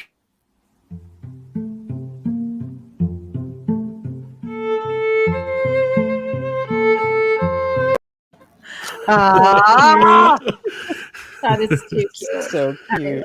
I feel like we have one more super chat that's coming in. Oh, did we? Okay. Yeah. Terminus for $5. It says, I can see Disney Lucasfilm making a sequel to Spaceballs, only it won't be Spaceballs, it'll be Space Vaginas. You know what? Yeah. No, they wouldn't. No, they wouldn't. No, they wouldn't. They don't have the balls for that. How would they say like Mike name. Schwartz is bigger than yours? How would they rephrase that? I got the. For a I'm They trying to vagina? get wouldn't. No, the they website. wouldn't because the Force is female now. Yeah. Yeah. Where's your cat video, Steve? I got to get those other videos yet. I know. I don't know if I nabbed them all. I got to go back and find them. They're all on my Twitter and shit. Oh Lord! All right. I think everybody wants to see Lazy Puppy though. Lazy Puppy's cute. Yes. Love Lazy Puppy. I almost got to give him a new name because everybody loves him so I much. got it. I got it right here. I got it right here for you, Tom. You want it? What? I got it for you if you want it. What? Hold on. The cat video. Oh, the cat video? Yeah, just go ahead and send it to me or whatever. Oh, I've got it right here. I was gonna play it. You play it. Oh, go ahead. Play it. Oh shoot! It wasn't me. Hold on. Don't use that one. Hold on. Okay. Oh no. No, I just didn't share the audio. Oh, Here we go. All right. it wasn't me. You ready? Ready? All right. Here we go. Hey. shit. Oh, wait, no, wait. What? Wasn't me. What? Wasn't me. I don't know what you're talking about. Baby, where you going? Oh shit! Oh, that's great. Oh, he didn't get a chance to say it wasn't me. I've never seen the end of the video where Yeah, motherfucker he takes got off. You see how his ears went back? He's just like, what the Yeah. fuck? Where you going, girl? Oh shit! Hey, honey, what's for dinner? Shit! When their ears go back like that, it's just got real. Was that your sister? I'm sorry. Oh, that's golden right there. That's golden. Love it. There's your cat video. Oh my god. I love them cats. That's amazing. Yes. Oh. They are characters. Yes, they are. All right. I have streams still to do over on Twitch, so let's wrap this talk. Absolutely. Yes, I have a video coming out just on this very topic. Now I want to see a video though afterwards where the cat's like trying to go like y'all have seen Eddie Murphy, you know, like he's like baby, no, trust me, I'm sorry, yes, we did fuck, yes we fucked, Yeah. but I love you, and if you want to let it fuck, go between our love. Those were There's no no days. anymore. No comedy. All right. Take care, everybody. Show these ladies some love. Their links are in the description, and I'll throw them in the chat as we head out here.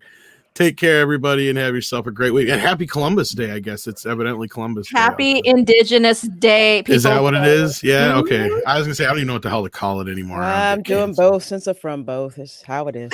It's like I'm on both sides of me. Yeah.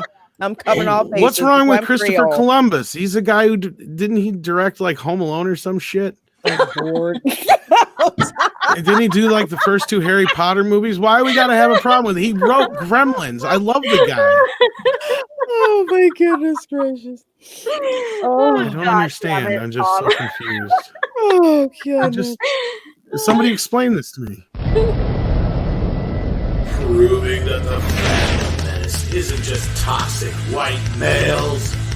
It's toxic femininity brought to you by Midnight's Edge.